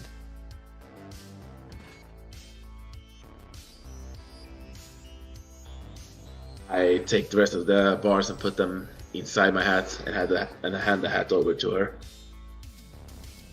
She takes the fairly large hat, and she grabs one and hands it out to you. Do you want one? There are no sorts a bit of who cannot between the friends cannot pass by. I'm glad to have one, thank you. So, what else was she like? She was strong. I assume she was compassionate, raising someone like you. Very. Probably too much for her own good. She was also smart. Like I said, you have to be a net runner, right? Jump right into the net, take risks, taking on black ice and stuff like that. It wasn't just the net where she could do amazing things. She had this really, really cool weapon. I don't know what it's called, but it's like a whip. It ignites and it can cut through anything. I've seen her use it. Pretty badass. She sure sounds like it. He says to take a low bite.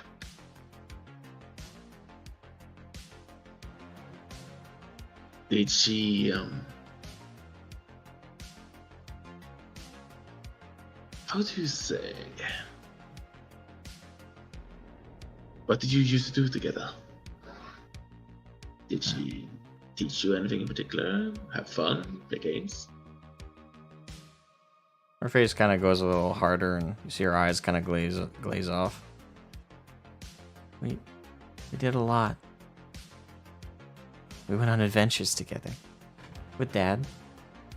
Got to meet a lot of people with funny accents. They became friends, too.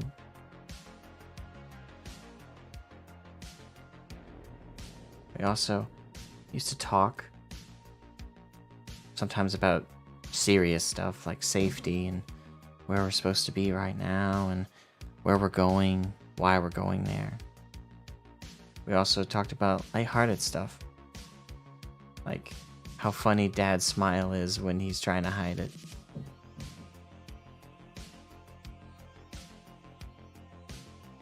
Sounds quite precious. I'm not gonna say less about that. Precious, adorable, all those words. You must have been quite a unit. We were. That's why I don't understand. With all her strength, with all the good she was, how could she die like that? I don't even know all the details. How could I have missed it?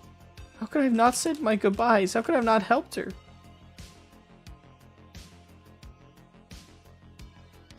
How could my dad not save her? He's so strong. Whenever she was weak, whenever she was not good enough, he always made up the difference.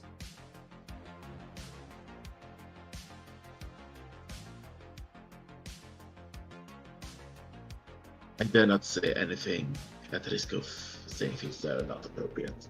I do not know how she passed away, and it seems like you don't either. But perhaps it is good to return to your father then. If he even knows you're out here.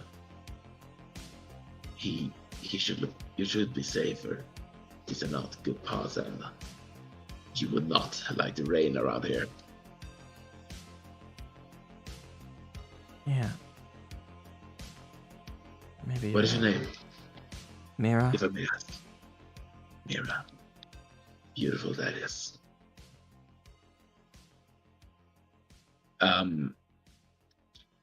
He kind of looks out onto the streets. Does there seem to be any unsavory types around? There's a couple people walking back and forth, but it doesn't look like there's any too shady people. But if you look back the other way, where you just came from, there's a couple people starting to kind of slink in. A couple weird guys walking towards you guys. Not like they're rushing towards you. You can tell they're not armed with like firearms. But you can tell that they're coming close because they're after something.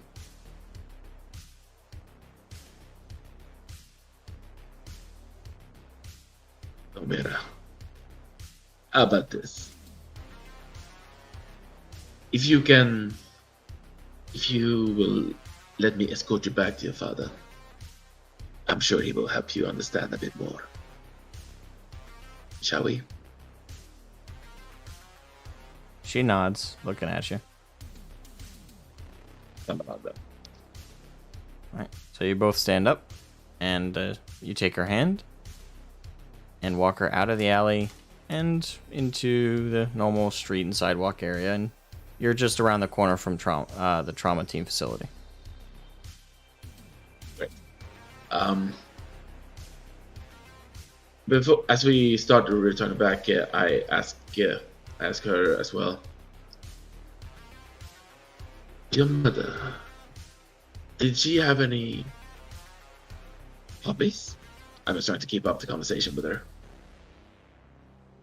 Hobbies. She liked to hug Dad a lot. Every mother should love to hug their kid's dad, of course.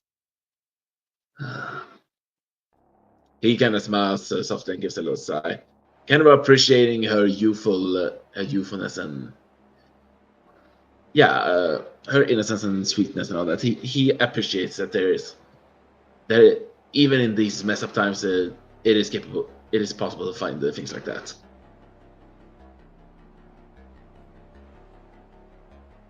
All right. So, as you guys are chatting and having these converses, you make your way back to the trauma team facility. All right. Ready to join the main group? Indeed. Alrighty. See if I have the. All right. Oh, Hello. they're back. We are back. What's your back? Hello. All right. So as you guys are, I'm assuming you're all still mostly in the lobby area, kind of chatting and talking and conversing, strategizing. I'm talking to them and kind of keep an eye out for any attractive woman that looks, Fuckable. flirtable. Okay. I always keep my chances up. As you're waiting for that and stuff like that, about 10-20 minutes goes by. Eddard is kind of at this point wearing a line in the floor.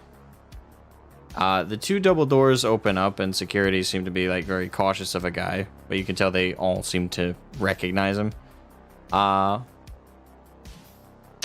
White man, would you like to introduce yourself? I would. And he's walking in with Mira. Sorry, I forgot to use that descriptor. But go ahead and describe yourself.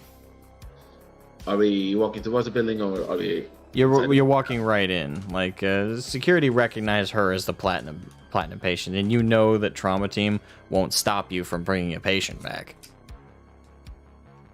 All right. So the lot of you see a masked man with very refined clothing, though it seems to be a bit wetter and more dirty now than it probably should be. He still looks refined in his posture, the way he walks, save for that he has Lumira's hand in his. And as they enter, you see him as well, looking down to her, seemingly saying something, and gestures towards the whole room, as if asking her to point something out for him. I'm back. Welcome back. And he has this pristine white hat. His clothes have this little web-like pattern along his shoulders and down his back a little bit. And the mask cloaks everything about him. Even his eyes are hidden behind a bright red lens. Okay, just a Tall, dapper dress. You have a tie, right? I have a tie. So think dapper suit, like, or more like gentlemanly, old school, like 1940s, 20s kind of standard dress, formal fitting, what we consider now, kind of like a long trench coat, not quite a trench coat, but it's a dress coat. A large, a decorative dapper hat, and the porcelain mask he mentioned. It's like pure white, but it's got these red lenses around the eyes area. Mm-hmm. So he's a dandy. Got it. And you'd say slender. Would you say slender or muscular frame, even through the suit? What would you say? It's hard to say exactly, but he's very well built, you can tell. Alright. Eddard sees Mira and rushes over and grabs hold of her and holds her in like a really tight hug. I quickly let go of her hand when he sees that. Okay. Okay, when I see that Mira has left him and went to Ethered, I'm going to. Well, is anyone else approaching him, or is he staying to the side? I'm gonna stare at the stranger like I'm going to introduce that's an myself. awkward person at best. I'm going to go and introduce myself and like stretch an arm out and smile. Like, pleasure to meet you. I'm CK, local journalist. But you may have heard of my, well, nickname, as they say, the Downtown Badger. If you've heard of me. White man, could you please roll me? Yeah, this would be human perception. Yeah, I think so. Yeah, go ahead and roll me human perception. Would it be local intelligence, or what do we call it? Oh, no, wait, no. Yeah, that would actually be better. I completely forgot about that roll. There's so many of these. Yeah, roll me... I know. Where do I find it? I tried to find it earlier, but I can't really... Local expert. I think that's under social? I think. Gosh. So just to be sure, he's trying to determine if he knows me, right? Yes. Yeah. Wait, no, I think it's under education. Yeah, local expert. It is. Yeah, it is. Education, you said? Yep, under education, yeah. You might have to scroll, but it's underneath language.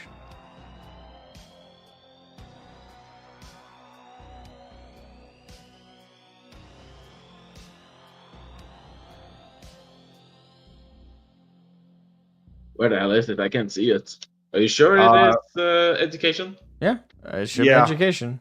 Education tab, scroll down. There should be language and then local expert. Yeah, you should have added Did you it. not add that, maybe? Yeah. You might have forgot to add it to your sheet. If you don't have any skills, you need to add the skill because it's free skill. I have picked some skill levels in that, so I'm just gonna. I believe I have 4 in it minimum, so I'm gonna roll just one of these because they're all 8, and we can just add +4. Does that sound good? Yeah, just go ahead. We will figure out. Yeah, I'll just click some. Sorry. 16. All right, you recognize him. CK is a pretty well-known media. He's a journalist, essentially. He's known pretty much all across Night City to a degree. He's not popularly known by the heads of corpos or anything. He's not like the most popular journalist anyone's ever heard of, but he's gotten around enough that the name is known. You've never been told to avoid him. He's not known as being too sleazy, unless you mean from the flirting perspective. But generally, he's, if not liked, tolerated. So he's not. He doesn't have a bad rep. Got it. He extended his hand to me, right? Yep. Yeah. I shake it. Pleasure to meet What? you. The pleasure is all mine. You haven't written anything bad about me, have you? Oh, no. Of course, I'm sure. I always try to be as positive as possible towards people, but, I didn't catch your name, sir. White man. White man. Okay, can I roll to see if I remember anything, if I've written anything or done anything about white man? That would probably be a library search. Library search, okay. If you're looking for writings you've done on him. Well, can I use local expert to see if I've heard about him? You can use local expert to see if you've heard about him, or library search to see if you've written anything about him, or both. Well, I want to use both. Okay. So let's see that and that. Okay. Okay. Oh, the same roll either way. So you haven't done any papers on him, not directly anyway. You might have done a couple of articles in relation to the underground businesses that happen in the city without giving names, of course, because you know how beneficial they can be for some of the lesser people in the city that don't have the pleasure of living a corpo lifestyle. Mm-hmm. So you, more or less, it's like a positive coverage of underground businesses that aren't shady and stuff like that. And White Man's name has come out quite a bit. He's popularly known for selling kind of lifted gear, scrap equipment and cybernetics, and yeah, kind of electronical equipments and stuff like that. He's known to be a techie that sells lifted stuff that was once junk. He fixed it up, made it good, and sells it to other people.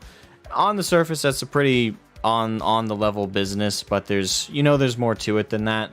And a huge amount of his reputation is through that. But most of the people in the city have a mixed reputation about White Man. You don't know what's rumor, what's made up by a disgruntled buyer of his in the past, but he's got both a good and bad reputation. The good reputation is what I just told you. The bad reputation is very split. Like there's a couple different coverages of his bad rep. Yeah, I'm gonna smile and say, yes, I think I've heard of a reputable salesman by that name. Perhaps maybe it was you, but I'm not gonna push on that. I'm sure we can work together in a pleasurable manner. Now, maybe we should. Just a quick thing. You see the one of his eyes in the mask darken a little bit, as if. Well, you can't really put your finger on exactly why that is. But as one eye gets a bit darker, more narrow, you hear him do a little chuckle and he says, "Pleasurable, you say?" Yeah, we shall see. Let's not get ahead of ourselves. Maybe we should introduce ourselves to the rest of the group. And I'm going to, I'm going to turn to White Man and say, would you like to introduce yourself, or should I? White Man looks slightly confused. Are you sure you want to do that? I primarily came to hand back a little mirror to her father here. It is up to your preference. I would not do anything you want to do, so... As you say. And I'm just gonna stay back. Oh well. I suppose more context does not hurt. He looks at the rest of the guys. Pleasure to meet you all. I am the White Man. Real name? White Man. Work. Techie. Huh. I'm Longshot. I shoot people. I might have made a few weapons that shoot people. Maybe you will buy those someday. Paladin, I put the people he shoots back together. No, you don't. Well, it also helps. That's bad for business. You're not exactly a good shot. I can show you how good of a shot I am. If you want a third eye. Remember we tried this before? You don't exactly like it rough. I had to repair your rib. Ribs are fine. While you guys were all having this chat, Edward was like interrogating Mira. Not loudly. You can tell he's doing his best not to yell or be angry. But he's annoying dad mode, right? Yeah. He was doing the questioning, and Mira told him pretty much everything that happened. She left in a panic. She just wanted to get away. White Man spoke with her, comforted her, brought her back, gave her some food. So Eddard stands up and turns to you, White Man, and with Mira kind of slightly behind him a little bit. He's holding her. He looks to you and he says, "Thank you so much for bringing her back. She's all I got left." So I heard. My deepest condolences. If there's anything you ever need, just let me know.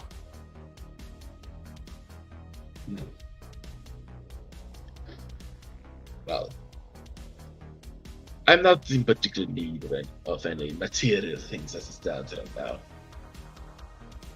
I couldn't sit by and watch a little girl weep in the corner, It's not right. So... that actually reminds me. If we can just call it even by calling each other acquaintances, as it were, I will be more than content. That's fine by me. White Man does a little nod. Well, if there is nothing else, I should head away to my home right now. I think the rain is gonna do a little bit of a beating on me otherwise. Hmm. Huh. Okay, but while this is happening, I would like to have contacted the people I've phoned up to send them a message that I've. Well, the thing is no longer. I don't know need the information to deal with them, so they can. I would thank them and tell them that they can rest easy, and I will keep in touch if they need anything.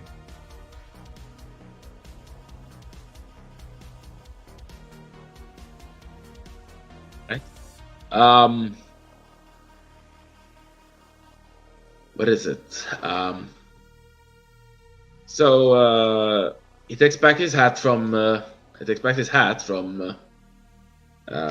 is it? Mira, who was still holding the. I assume was keeping the chocolate still in them. Yeah. As he puts it back on his head. One cannot see his face, but one can tell by his tone of slight humming that if he's in a good mood, he must be very pleased with how the things turned out. And oh yeah, you gonna say something? Before you want to leave, mind giving me your contact info since you seem to be selling nice stuff?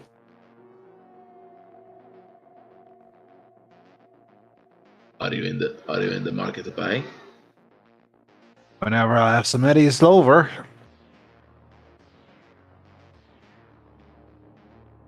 Buying equipment is always useful.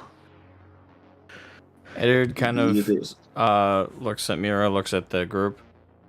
Wait a minute. You said you were going to your home, right? I did. Do you know any apartment areas or places we could stay? White man seems to ponder this for a moment, cupping his porcelain chin. Well, there are certainly options. I could look into a more lasting arrangement, but Okay. it might be a bit difficult to find on such short notice. Maybe I can assist with you. I can assist you with that. I do have quite a lot of contacts around. Would you mind, well, cooperating in this, perhaps? I can cooperate in many ways. Depends on the purpose, the relations, and the funds. But Well, if you are not in the market of renting or buying as of yet, I could offer you a temporary place to stay.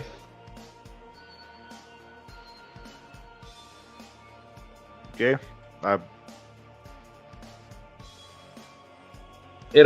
It just seems right to me right now. All things considered. Oh, and he makes a small gesture towards Mira, who hopefully is not directly looking at him right now. Basically, just making the point of, well, she kind of has it real bad right now. I want to do good by her.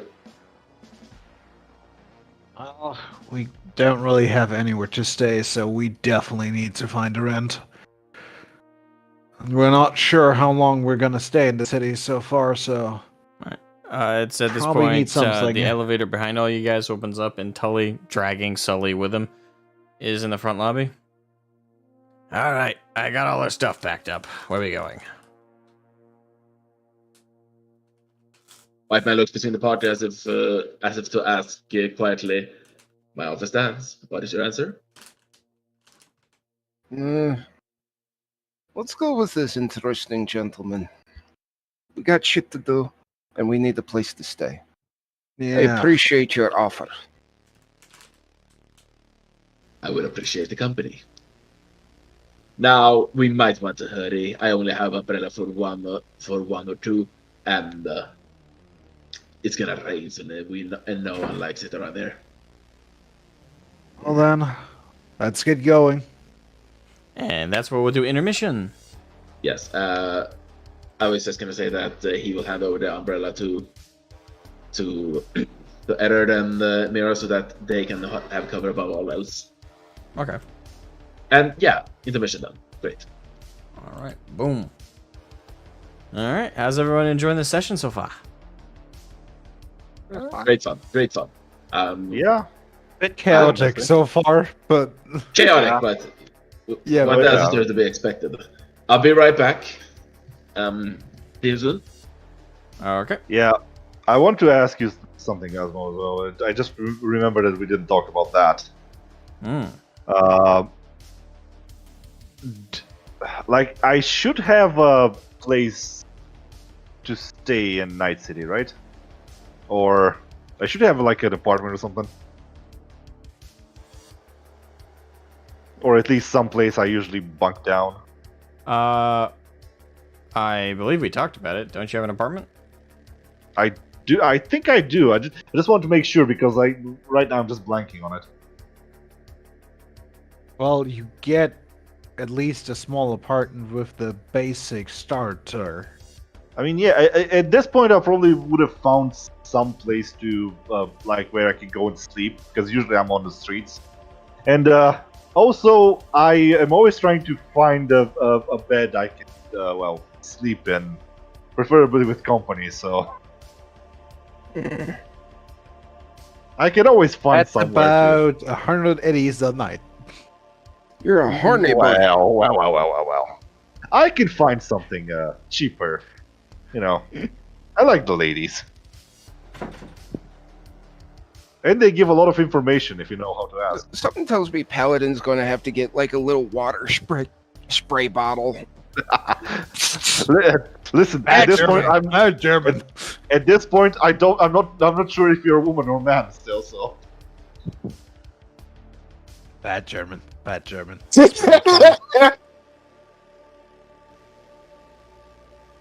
That was a laugh. Sorry. It sounded kind of disturbing. yeah, Oh, I was God. just wondering if I should go with them or I should go and do some other stuff. You want to buy cocaine. Well, you I need want to buy You, cocaine. for whatever Listen. reason, want to buy plutonium enriched No. C4. No. Gosh. If you try that again, Paladin and I are just going. Listen, I need. I Well, think he's having way too much fun with that stuff. No explosives. You mean explosives are for everyone? No. There is only one type of explosion I do now. Oh, And it's in Fuck. his pants. Sorry. no, it's Oh, fine. you're not wrong. He did it for the vine. Shazam! Kablooey. That sounds absolutely horrible. So yeah, I also promised you that I would try and find your accommodation. So I'm gonna go and ask people around and try and find some stuff out. Good. Well then, I'm gonna be back in a moment. All right.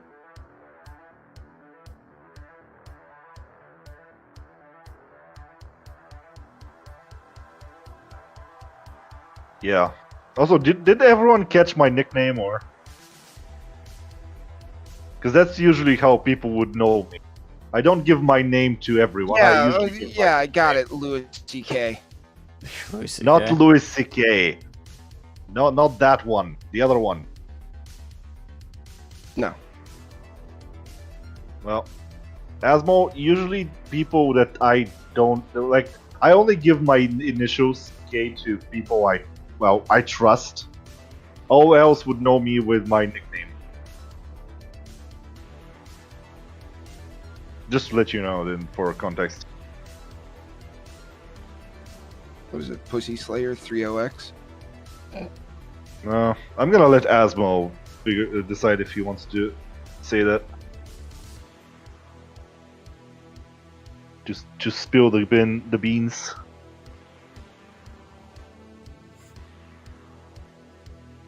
So yeah, it's up to you. Sorry. Can you repeat that? Well, okay. So most people would know me by my nickname, CK. Not Yes. CK. But no. I only give my initial CK to people I trust. All others would know me by my nickname, the one I have written in my bio. Just so you know. If that's okay, of course. I'm not force you to use it.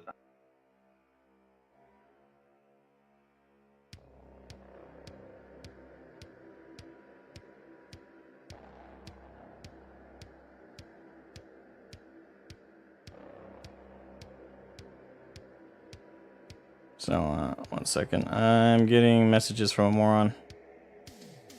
What? Oh, okay. TI? No, one of his fans. Oy vey. Oh, fuck. Oh.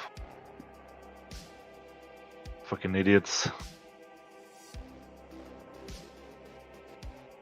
What do the morons want?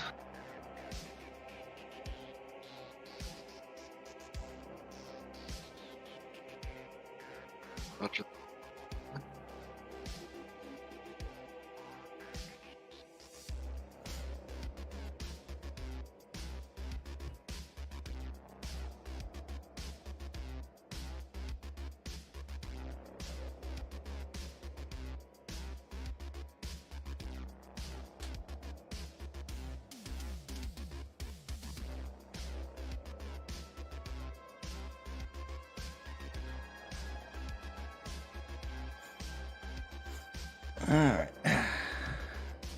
So, sorry about that. What was it? Okay, what did you not hear? What was the last thing you heard? So I don't repeat myself. Your nickname not being CK, but something else, sorry. No. I give my initials CK only to people I really trust. Okay. So everyone else would probably know me by my other nickname that I've placed in my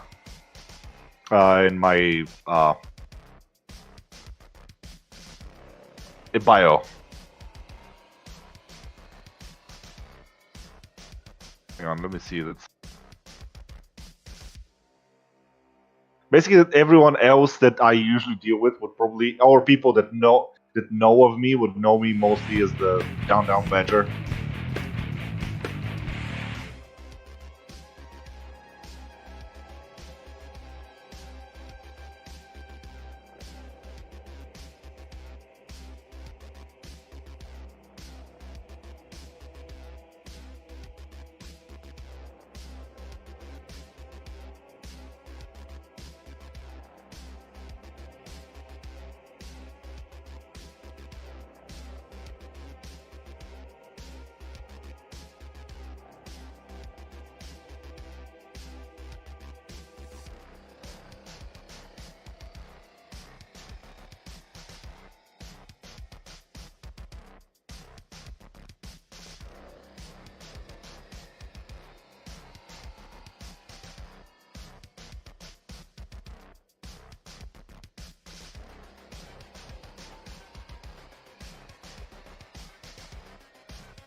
He's not screwing with his stream, is he? No, Nah. he was.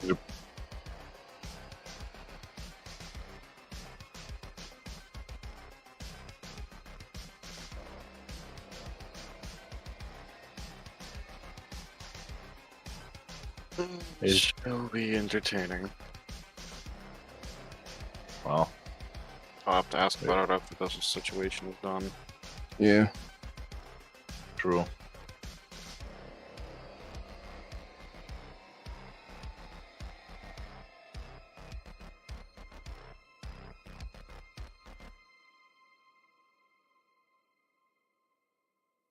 a lore channel talking about the death of canon.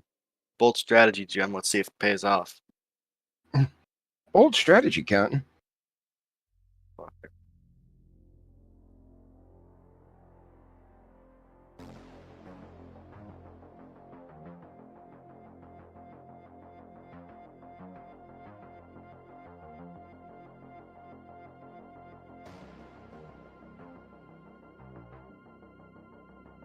No, his nickname is Fred from the new Velma series. Oh, fuck off. It's funny because he's a small penis.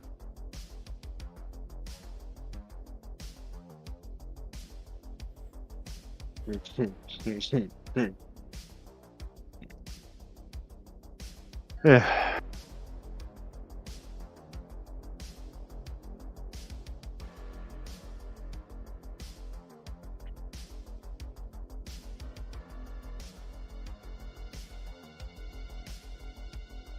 And I'm back. Welcome back.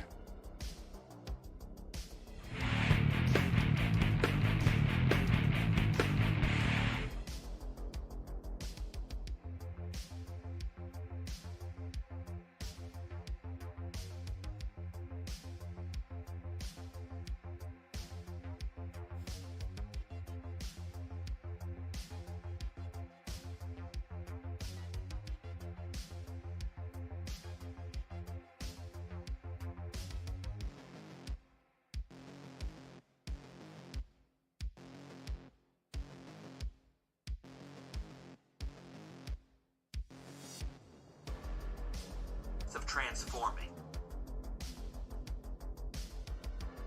Nope. Yeah, 1 second.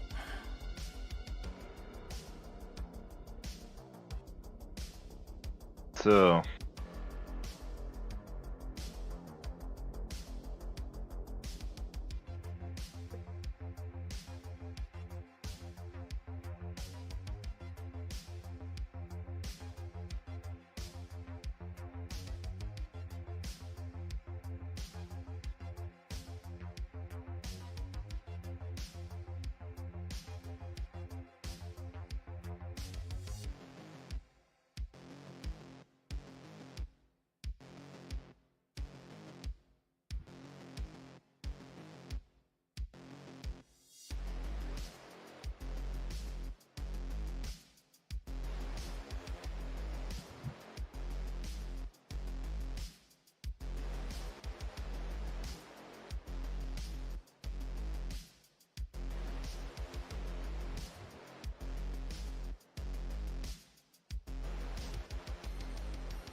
All right, looks like I have an interview set up for 2 hours from now. Oh, nice. Not with Templin? not with Templin, but one of his Psycho fans. So this should be good enough. Oh boy. Muy bien. Oh, It's gonna be a catastrophe in itself. And Can gonna we be can very- we be the audience? Oh, of course. I'm gonna stream. Can we get okay. some sticks and stones? No, And I'll break be his very bones. cordial. No, I'll be no, very cordial. no lynch mobs. Says the guy No, whose I'm character not wanted to gonna hang a dead body with a chain. Hey, that was different. Listen, you have no imagination. I my knew friend. I was right.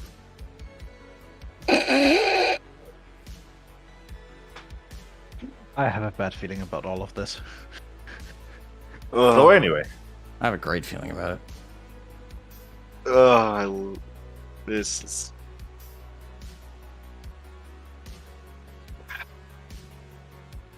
A funny little situation.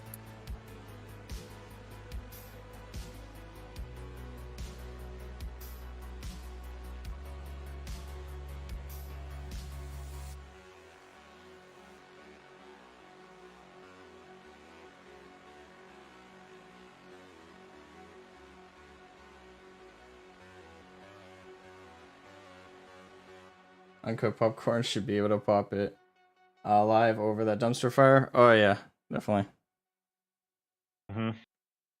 Didn't they lose like 5k subscribers or something in that direction? Even more. they're losing repeatedly. Well, a lot. making stupid decisions gets you stupid shit.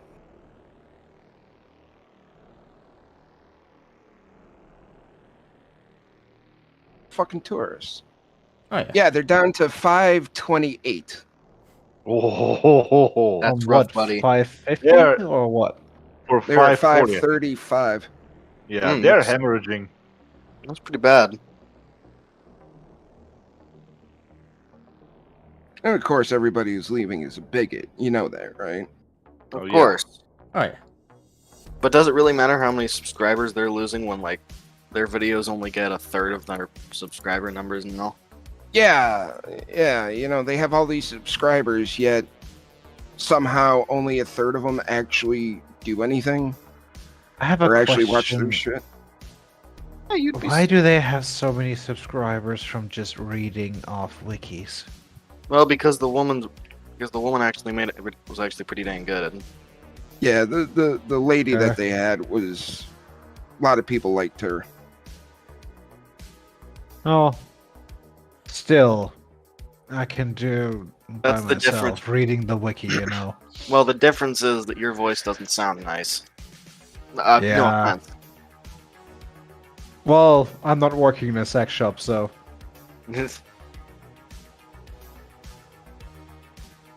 Fair enough.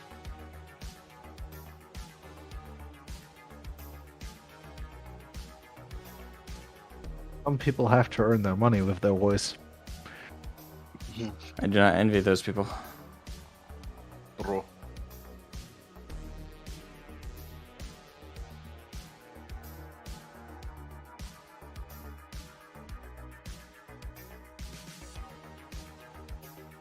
Apparently this guy's Albanian.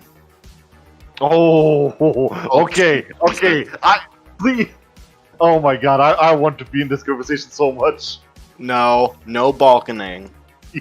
Alright, sorry for letting that interrupt. No, it's the fine. guy found my the guy found one of my messages. Okay. So sorry about that. What was some conclusions we had to come to, sorry? We're awaiting why- the judgment of the devil. The Well, judgment of the white devil. man. The white man also offered a place to live for the time being, if nothing else. Yeah, Yeah. I was going to split from the group and try and go and talk with people to try and use my conversation skills to, well, find them something, some accommodation that is safe and cheap. I guess. Okay, Try okay. to use my connections and my, well, my talking skills. Because my library search is not that good, but my conversation should be okay. Okay. Yeah, that's fine.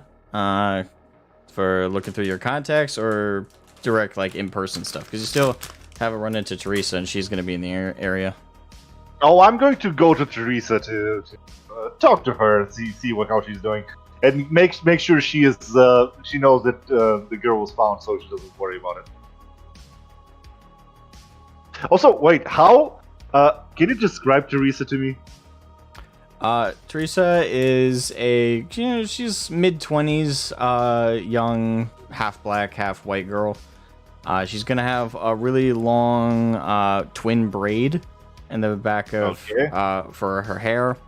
She usually likes to doll up, but she has kind of a crop cut, mid-waist cut vest and shirt she wears, shorty shorts, and typically like steel toe boots and leggings.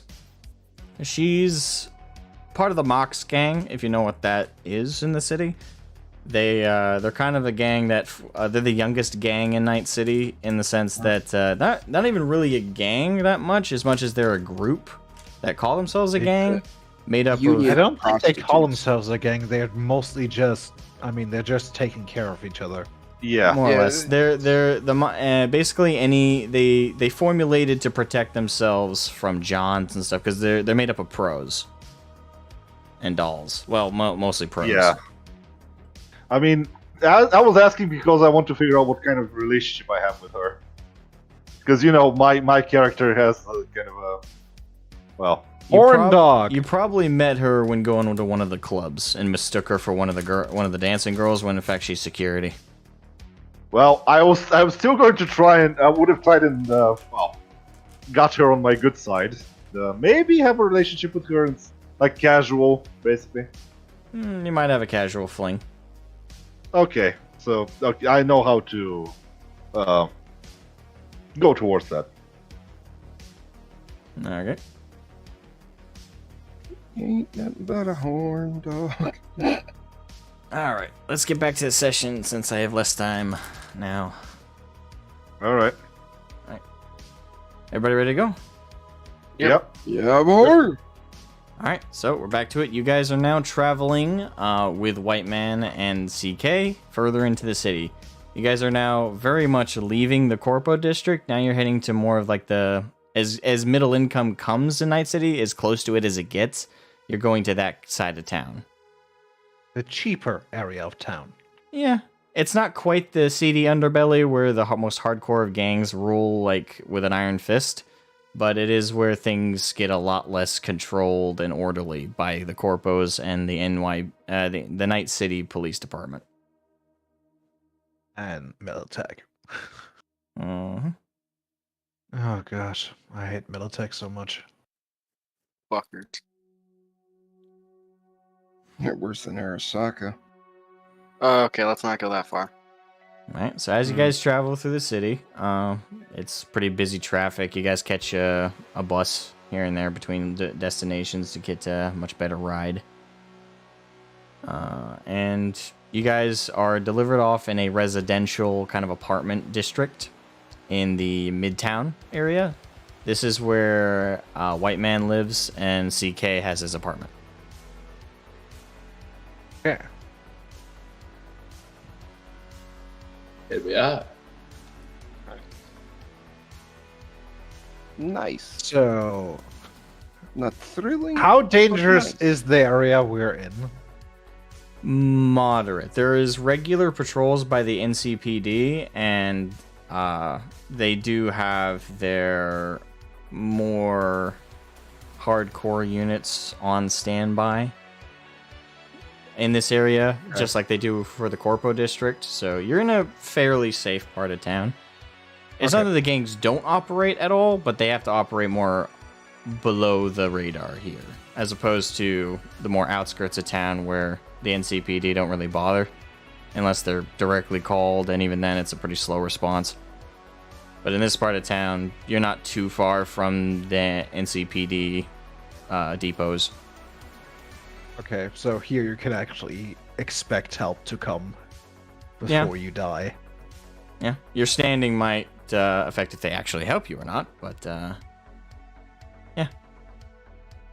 Well, at least we've got the chance of getting help. You have the chance.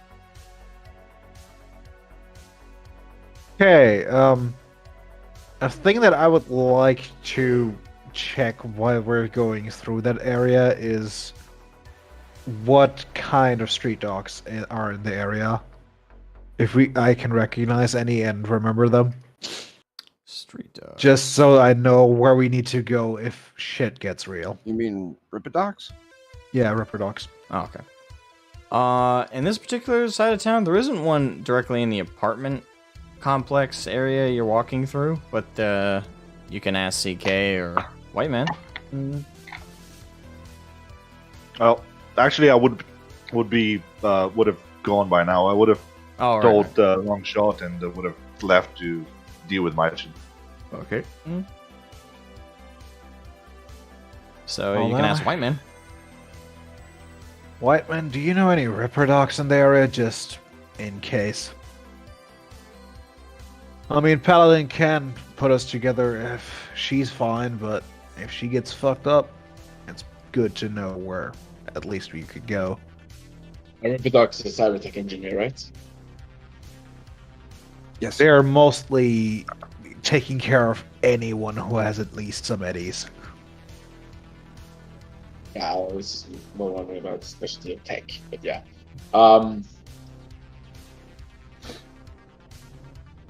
Okay. White Man looks around at you and just goes, Ripidoc, you're looking at one of the finest around. Well, that's good to know. In case we need it.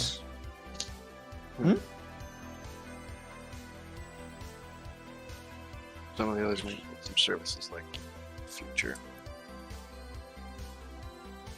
Especially Probably need to see if we can get some work in at some point. Ah, fuck. I hate these big cities. They're We could usually take some nothing but trouble. contracts. We could take some lost and found contracts from. Yeah. Whatever Ah, we God. find. Trauma team. Sorry. Wow. Why did I blank on that? I mean, worst people to work for. yeah. I can name two specifically. Arasaka. Let's not. Most big corpors are big bad news. So, well, shall we get inside? While Yes. the clouds are Yeah. still not so dense. Mhm. White Man says as he proceeds up the stairs to his apartment. Alright, so you guys come up. His apartment is on like the third or fourth floor. There's no elevator in this kind of facility that you guys can really well, there used to be one. You can see like the internal structure of what used to be an elevator, but it looks like it got bombed. Wow. Oh hell. Long time gives ago. me a good Doesn't look feeling. fresh. So you guys walk up the concrete stairs and you come to the apartment room. It's a fairly nice place as far as you look to either side. It is an apartment complex in Night City, so it's like a towering building. There's easily over like 300, 400 people who live in this building. And but the rooms are still fairly spacious, and you enter into White Man's crib, if you will. Would you like to describe it?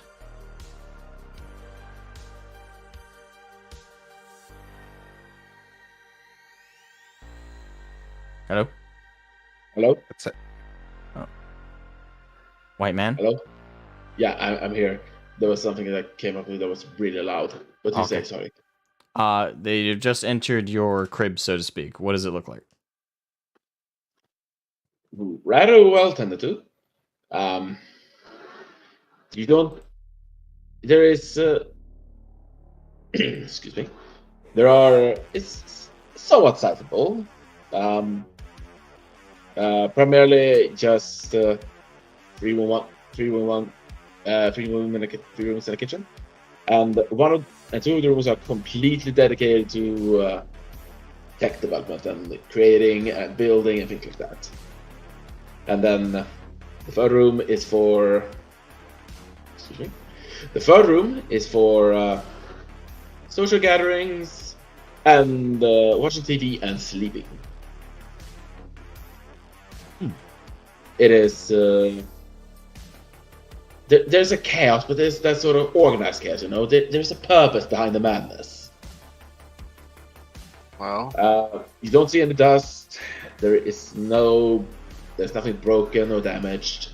Maybe a bit stained from oils and all the other manner of items needed for the creation of the tech. But overall, all in all, So orderly Is it- chaos. orderly chaos indeed. And probably equipment laying all around the room. Rumored it's dedicated for them to be, yes.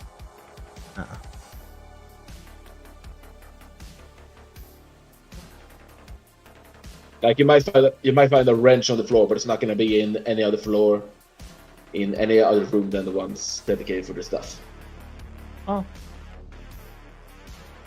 Sullivan would So Paladin. And she'd What's hear this him. about?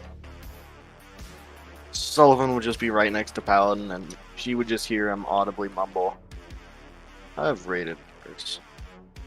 yeah. I've lived in way worse areas.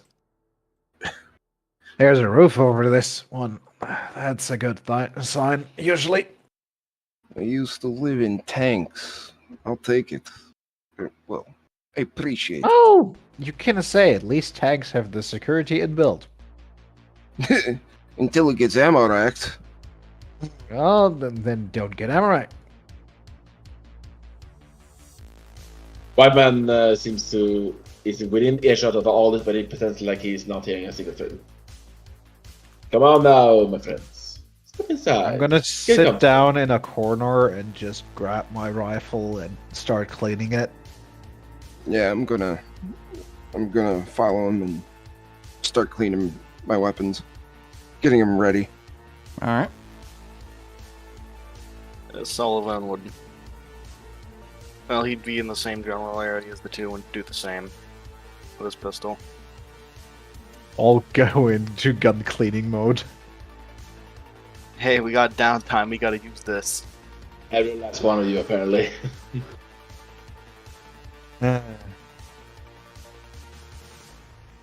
It's not exactly a bad idea to start getting the weapons clean.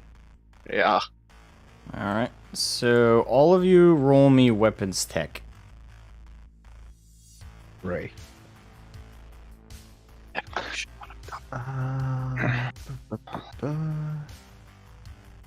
It's education, right? I think it's technique, actually. Technique. Meh. What the fuck? Oh no! Fuck. Okay. Paladin, what weapon were you And- trying to clean? The Desert Eagle? As you try and repair it, you were a little too aggressive I mean- and unfortunately broke part of the frame. What? That. Mm. Whiteman Oh, hits oh, the oh, clank of okay. metal. Whiteman hits the clank of metal and looks behind them. Looks at what they're doing. Everything going on right there? Yeah, just peachy. Unless Why you no can walk? fix a broken gun. Whiteman walks up to Palin Of all the times for that. and extends a hand towards her. Of course, shit starts breaking the moment we lose him. I know, right? To be honest, seems like we're just having a 24 carat streak of bad luck. Did someone of you break a mirror recently, just in case? Well, yeah, we sort of broke two. Remember the truck? Well, it was at least only a window. Whiteman is standing there holding out his hand towards Paladin. I'm sorry. I honestly didn't hear that part. She fine, hands it's fine. over the Desert Eagle. well. How much? What can I judge just from looking at it? What's kind of messed up about it, and can I gauge how long it will take to fix it if I succeed?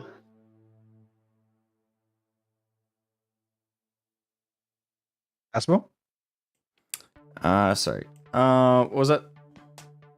Who Can wants I to judge- fix the gun? All right, so Can that I would judge how broken it is and how long it would take? Roll me. That would also be weapons tech. It'd be both weapons tech to analyze that and actually perform the repair. Got it. Weapons deck? Yep, should be under technique. 18. Yep. So you ascertained that it's pretty surface level damage. It can be repaired by someone who knows what they're doing. But you know if it's not repaired and someone tried to fire a gun with the rack broken like that, the slide, it would possibly come apart the first time you tried to fire it. This would not do at all. I can repair this for you if you so wish. Please. Okay. Wow. Simon nods, hangs up his hat, takes off his dress coat, and walks into the runner's rooms and starts attacking with the weapon. Alrighty. Another repairman. Right when we needed one.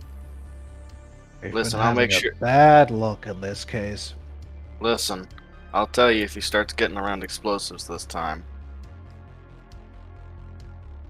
I I think we're all getting a bit paranoid these days. Well, after it seems how God himself may declare to us be his mortal enemies, I don't exactly... I can understand why. Yeah, we've been having a bad streak of luck. That's very true.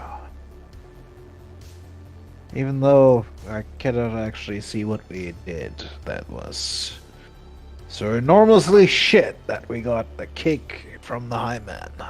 Maybe Holly walked under a ladder or something. Oh, I Eh, get it, no, because that's- Tully is short. ouch. Sorry, Tully, I didn't mean anything by it. Go fuck We're yourself. all Well, only if you'll join me, little man. No. and that is a It's worth personal a shot. fetish of everyone. Okay. While that all is happening, Abby, are we going to roleplay my interaction with the guy, Yeah, or yeah, should I just we are. roll I it? wanted to make sure that they were set before we did that. So, all Okay. right, you ready to go? Yep. Okay, let's do it. So, are you calling, or are you trying to meet up with her? First of all, because you know where she is area-wise, so you can. Oh, he Yeah, jumped down. Yeah, he went down already. Okay, sorry. Yeah. So, roll me perception, just kind of like as a general. He left again! Wait, He what? wants to do this in private. Oh, Yeah, right. My. Okay. All right, dang. Right. Roll me. Actually, hang on. I should say that I probably didn't know anything that happened up until now because I wasn't there, so I Okay, just right. pretend like that. I Okay. haven't heard anything. Okay. So what should I roll?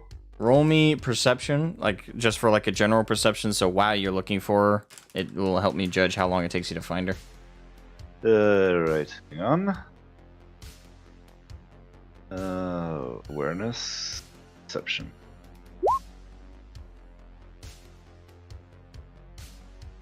I was also going to give her a call just to let her know what's happening and tell her that I probably want to meet her. Okay. So with a perception of 18, and you also contacting her, letting you know you want to find her. Within minutes, you guys meet up in a kind of a sideways alley near the trauma team area. And she walks out. She's got a bat with barbed wire wrapped around it, and what looks like metal plating underneath that. So she just kind of walks out to you holding it. Well, am I I'm just happy to gonna- see you? The feeling is mutual, my dear. You find How are that you girl? holding her? I'm fine. Oh yeah, she was discovered quite easily. Actually, a certain person found her, which was quite surprising. Let's not dwell on that. Good. How are you doing, my beautiful? Oh, just brilliant. I was in the middle of dealing with a friend, let's say, when you gave me a call and I had to leave his happy ass rearing to go and help you find this kid. And you tell me you found it without me. Great, great. Oh, my sincerest apologies, my dear. I would not have bothered you if I knew that was such an easy task to accomplish, but you see, I did find a friend of mine that had a few interesting stories to tell, and I didn't want to leave him around. And let's just say that also that girl is quite an interesting little thing to figure out. You know how I am. Always trying to figure out information about people. I suppose. Well, if you're done with me for now, I guess I'll head back to that boy's happy ass and happy device and move on. Actually, before you continue with your fun business, I would like to actually ask something as well. Let's see. I am looking for some accommodation where my friends can bunk up for a bit. Something cheap but secure. Do you know anything like that? Are they looking for an apartment? Are they looking for just a room? What they looking for? Well, an apartment would be nice, but I don't know how much money they have. So maybe if you can tell me some options, I can relate to them. And of course, I'll be eternally grateful for you. And I always pay my debts. Well, the Mox cleared out a set of tiger claws the other day. They were holding up in an old apartment building. They killed all the residents, but we chased their happy asses out, if you know what I mean. That whole apartment complex, the landowner reclaimed it, and it's taking residents again for the cheap, especially since half the building's still rather damaged from the firefight. So, given a good word for the Mox, they could get an even better discount on a room there, but it ain't going to be the highest quality living conditions. If they're looking for more of a one-night deal, there's any of the motels near the apartment districts, although those are as ratty as always. Oh yes, of course. No better than a one-night stand. But we both know that, right? Oh yeah. If they got some eddies, there's a warehouse that the Mox owns that they're willing to lean out. It's not going to be cheap though. Oh, of course. Well, I'll keep it in mind. Thank you, my dear. And when you finish with that friend of yours, maybe you would give me a call if you have a free time. Absolutely, sugar, but make sure this time you bring extra rubbers. Oh, I am always prepared, my dear. Good. Bye-bye, honey. Bye-bye.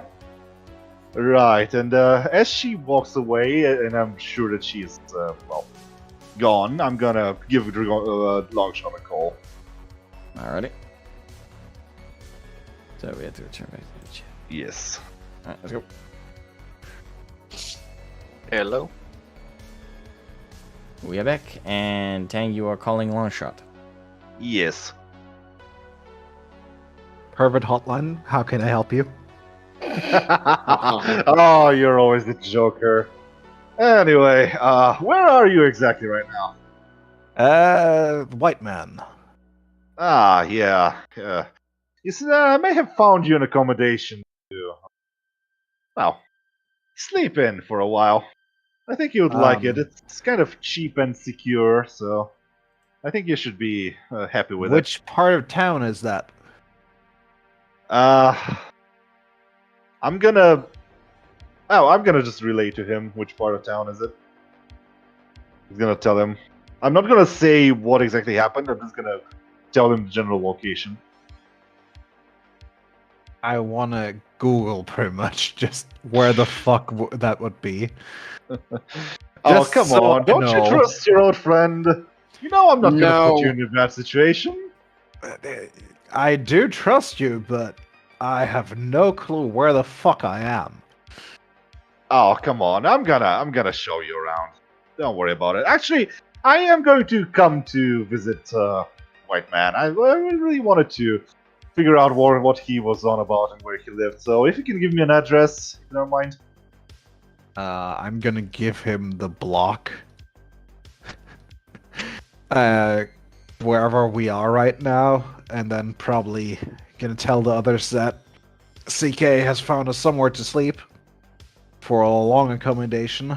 If we want to look where that is and just check it, Well, that's good. I would say I'm definitely gonna go, and if someone wants to go with me, and the rest Oh, can hang stay on, here and hang take on. care Just- of Mira. Just wait there. I'll be coming to you, and then I maybe take you there. So just hang around. Sure thing. And I'm gonna start heading towards their location. Okay. So it takes you about 30 minutes to 25 to 30 minutes via bus to make it to their spot. You arrive and at the apartment building, you notice the destroyed elevator and walk up the stairs to the designated room that you were told by Longshot, and that is White Man's apartment. I'm gonna knock on the door.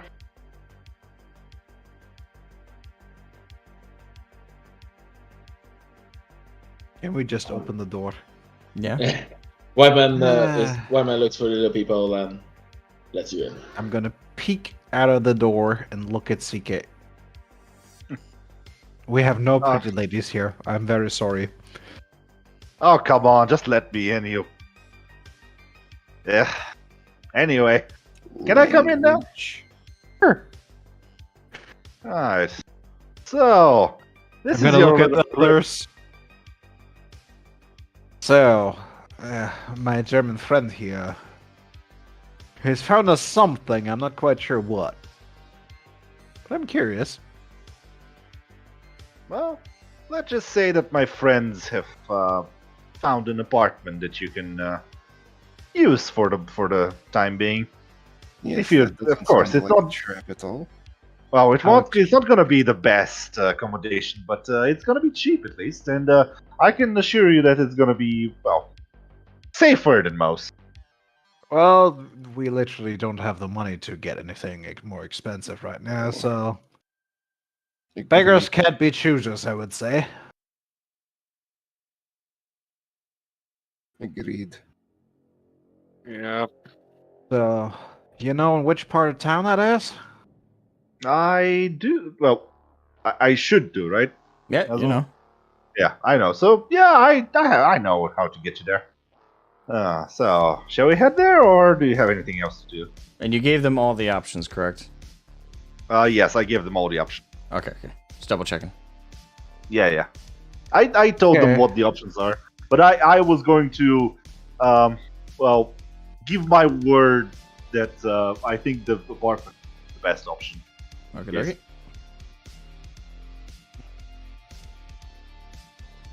Well, I would guess that someone should stay here with Mira and see that she gets to get some sleep in. I'll stay. I'll stay. And I I'm want gonna to tell her check. what happened anyways. Well, Eddard, that is sad. I would have wanted to. should have we a send you conversation. some info Oh, when sorry. we get there, or are you fine by us picking?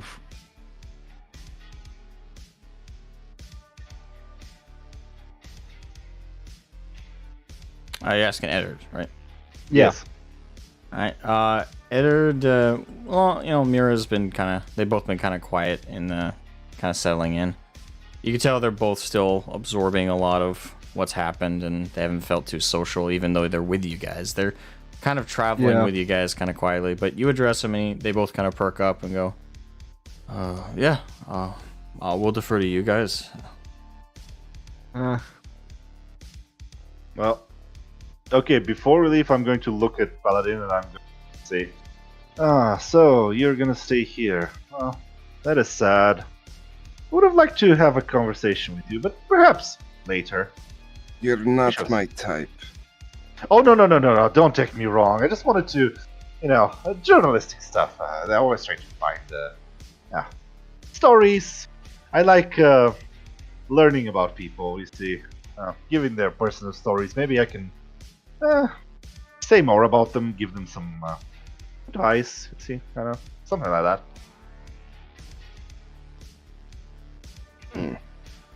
Interesting. I like having more friends, as it is. Yes, but you usually prefer the female variant. Well, yes, but that is for another time. Now well, now it's business. So, shall we go? Sure thing. Unless someone has something they want to do first. Doesn't seem White like man it. is going. So. Doesn't seem like it. White. So. Oh, sorry. Talking Yeah, over go each ahead. other. White man, seeing that it seems like everyone is gonna head away, goes up to. Well, Eddard. Paladin, Eddard, and Mira is gonna stay here. Oh, they are. Yeah. If you my don't bad. mind. I was mistaken, and I thought you said that all of you would head out. My bad. White man looks at all of you and say, "Well, no, of course, you're welcome to stay. Thank you. If you wish to stay for longer periods of time, I would kindly ask that you pay a little bit of the maintenance fee for this place." We could do that. Or I could also offer medical services in exchange. Sort of a trade, if you get my meaning. I can live with that. But Thank the you. white man walks up to Eddard and Eddard and Mira, and he takes the remote control and pops the TV open to have some sort of programming run, and he hands it over to Mira. Find something that suits your fancy. Thank you. My friend, he says, looking to Eddard. Can I borrow you for a moment? Yeah, I suppose. He stands up and follows you. Leading into the second mechanics room. Yeah, at first glance, you both see both of them as just mechanic's office, but as Eddard steps inside that slightly more secluded room, he realizes that he will see that there is a lot more flair to it, and not just the chaos. What he finds there is a lot of pictures of different people, and a lot of little, seemingly useless trinkets standing next to them. Your girl. I understand of your loss, and I was thinking, if you'd like, then maybe I could have created some sort of memorial for her, a little carry thing with you guys. I don't have anything of hers left, I'm afraid. You have a picture. You see him squint, and he reaches in his pocket. I do got that. Doesn't Paladin still have that pistol of hers?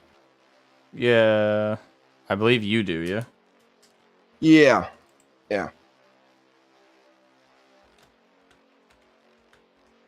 Because I was going to give it to Mira, but then we had what happened.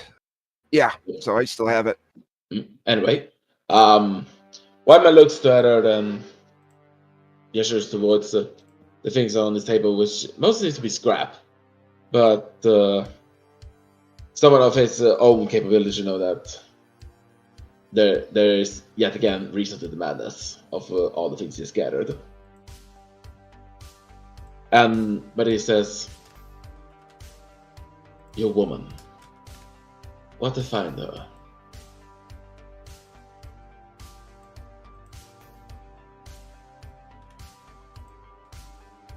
I didn't catch that. Yeah, that cut out for me. Sorry. He was asking when it comes he asked, "Your woman, the one you lost, her mother. What trace to find her? What trace to find her? Is that what you said? Traits to find. Oh, traits defined. Is that it? Yeah. Yes. Okay, sorry.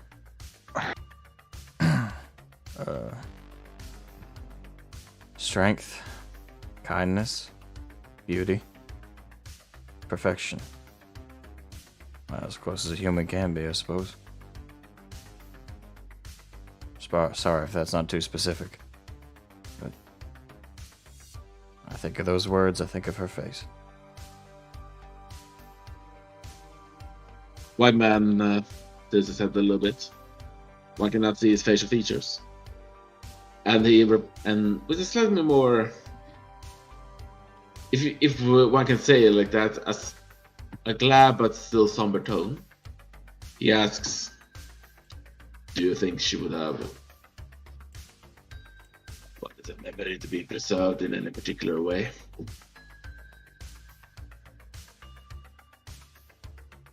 For me, the memory is preserved in Mira. But if I had to try and do it into an object, I don't know how I could. Picture of her face, maybe, but even then, picture doesn't quite do her justice. Not with everything who she was on the inside. Sounds wonderful.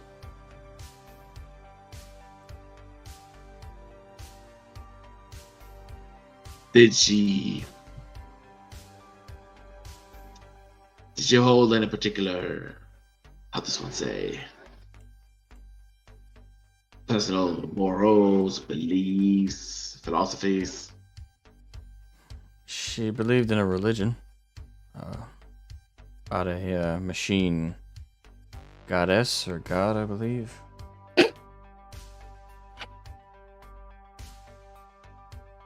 Ah, I think I might know which one you're speaking of. To be honest, I tried my best to engage in it, but didn't fully understand it. Wish I'd paid more attention now.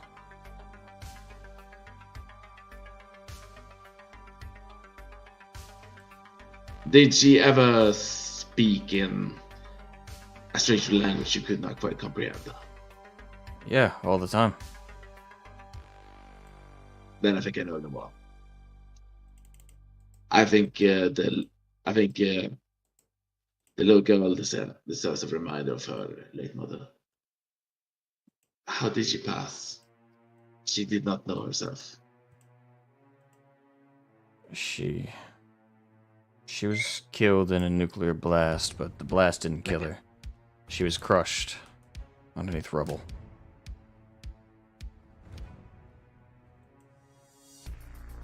You see his head kind of droop and his arms sag. The white man puts his hand on his upper arm. There, your girl. And you need to be strong now. Your woman. I'm sure she's still watching out for you. In her own ways. But you do need to. I think you need some closure, maybe a little trinket, a token. Reminiscent of her might help at least her, I believe.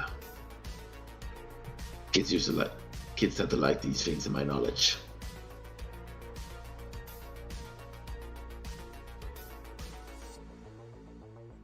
Oh. Alright. If you're willing to do that, would you like payment, or... I do not take money from weeping children, so it's on me. Thank you. I appreciate it beyond words. My pleasure, friend. Now, off you go. I need to get to work, and Mira needs you. Yes, sir. And thank you again. He nods to one last time before turning around starting to do some tinkering. All right. So I know it was a shorter session, guys, but if everyone's okay to call it a little short this time. You need to own somebody. I get it. I get it. Yeah. Yeah. And it's gonna take me time to figure out what exactly I want to do with a few things, so All right. that'll be fine. Yeah.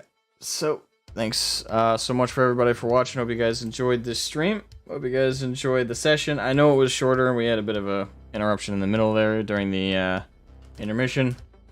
But hopefully it'll make up with it with entertainment value during whatever the fuck this is about to be. So, And DM. yes. The new Suicide Pact, didn't you hear?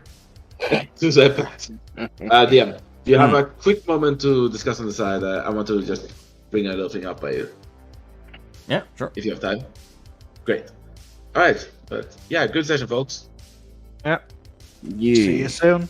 All right, have a good one, everybody.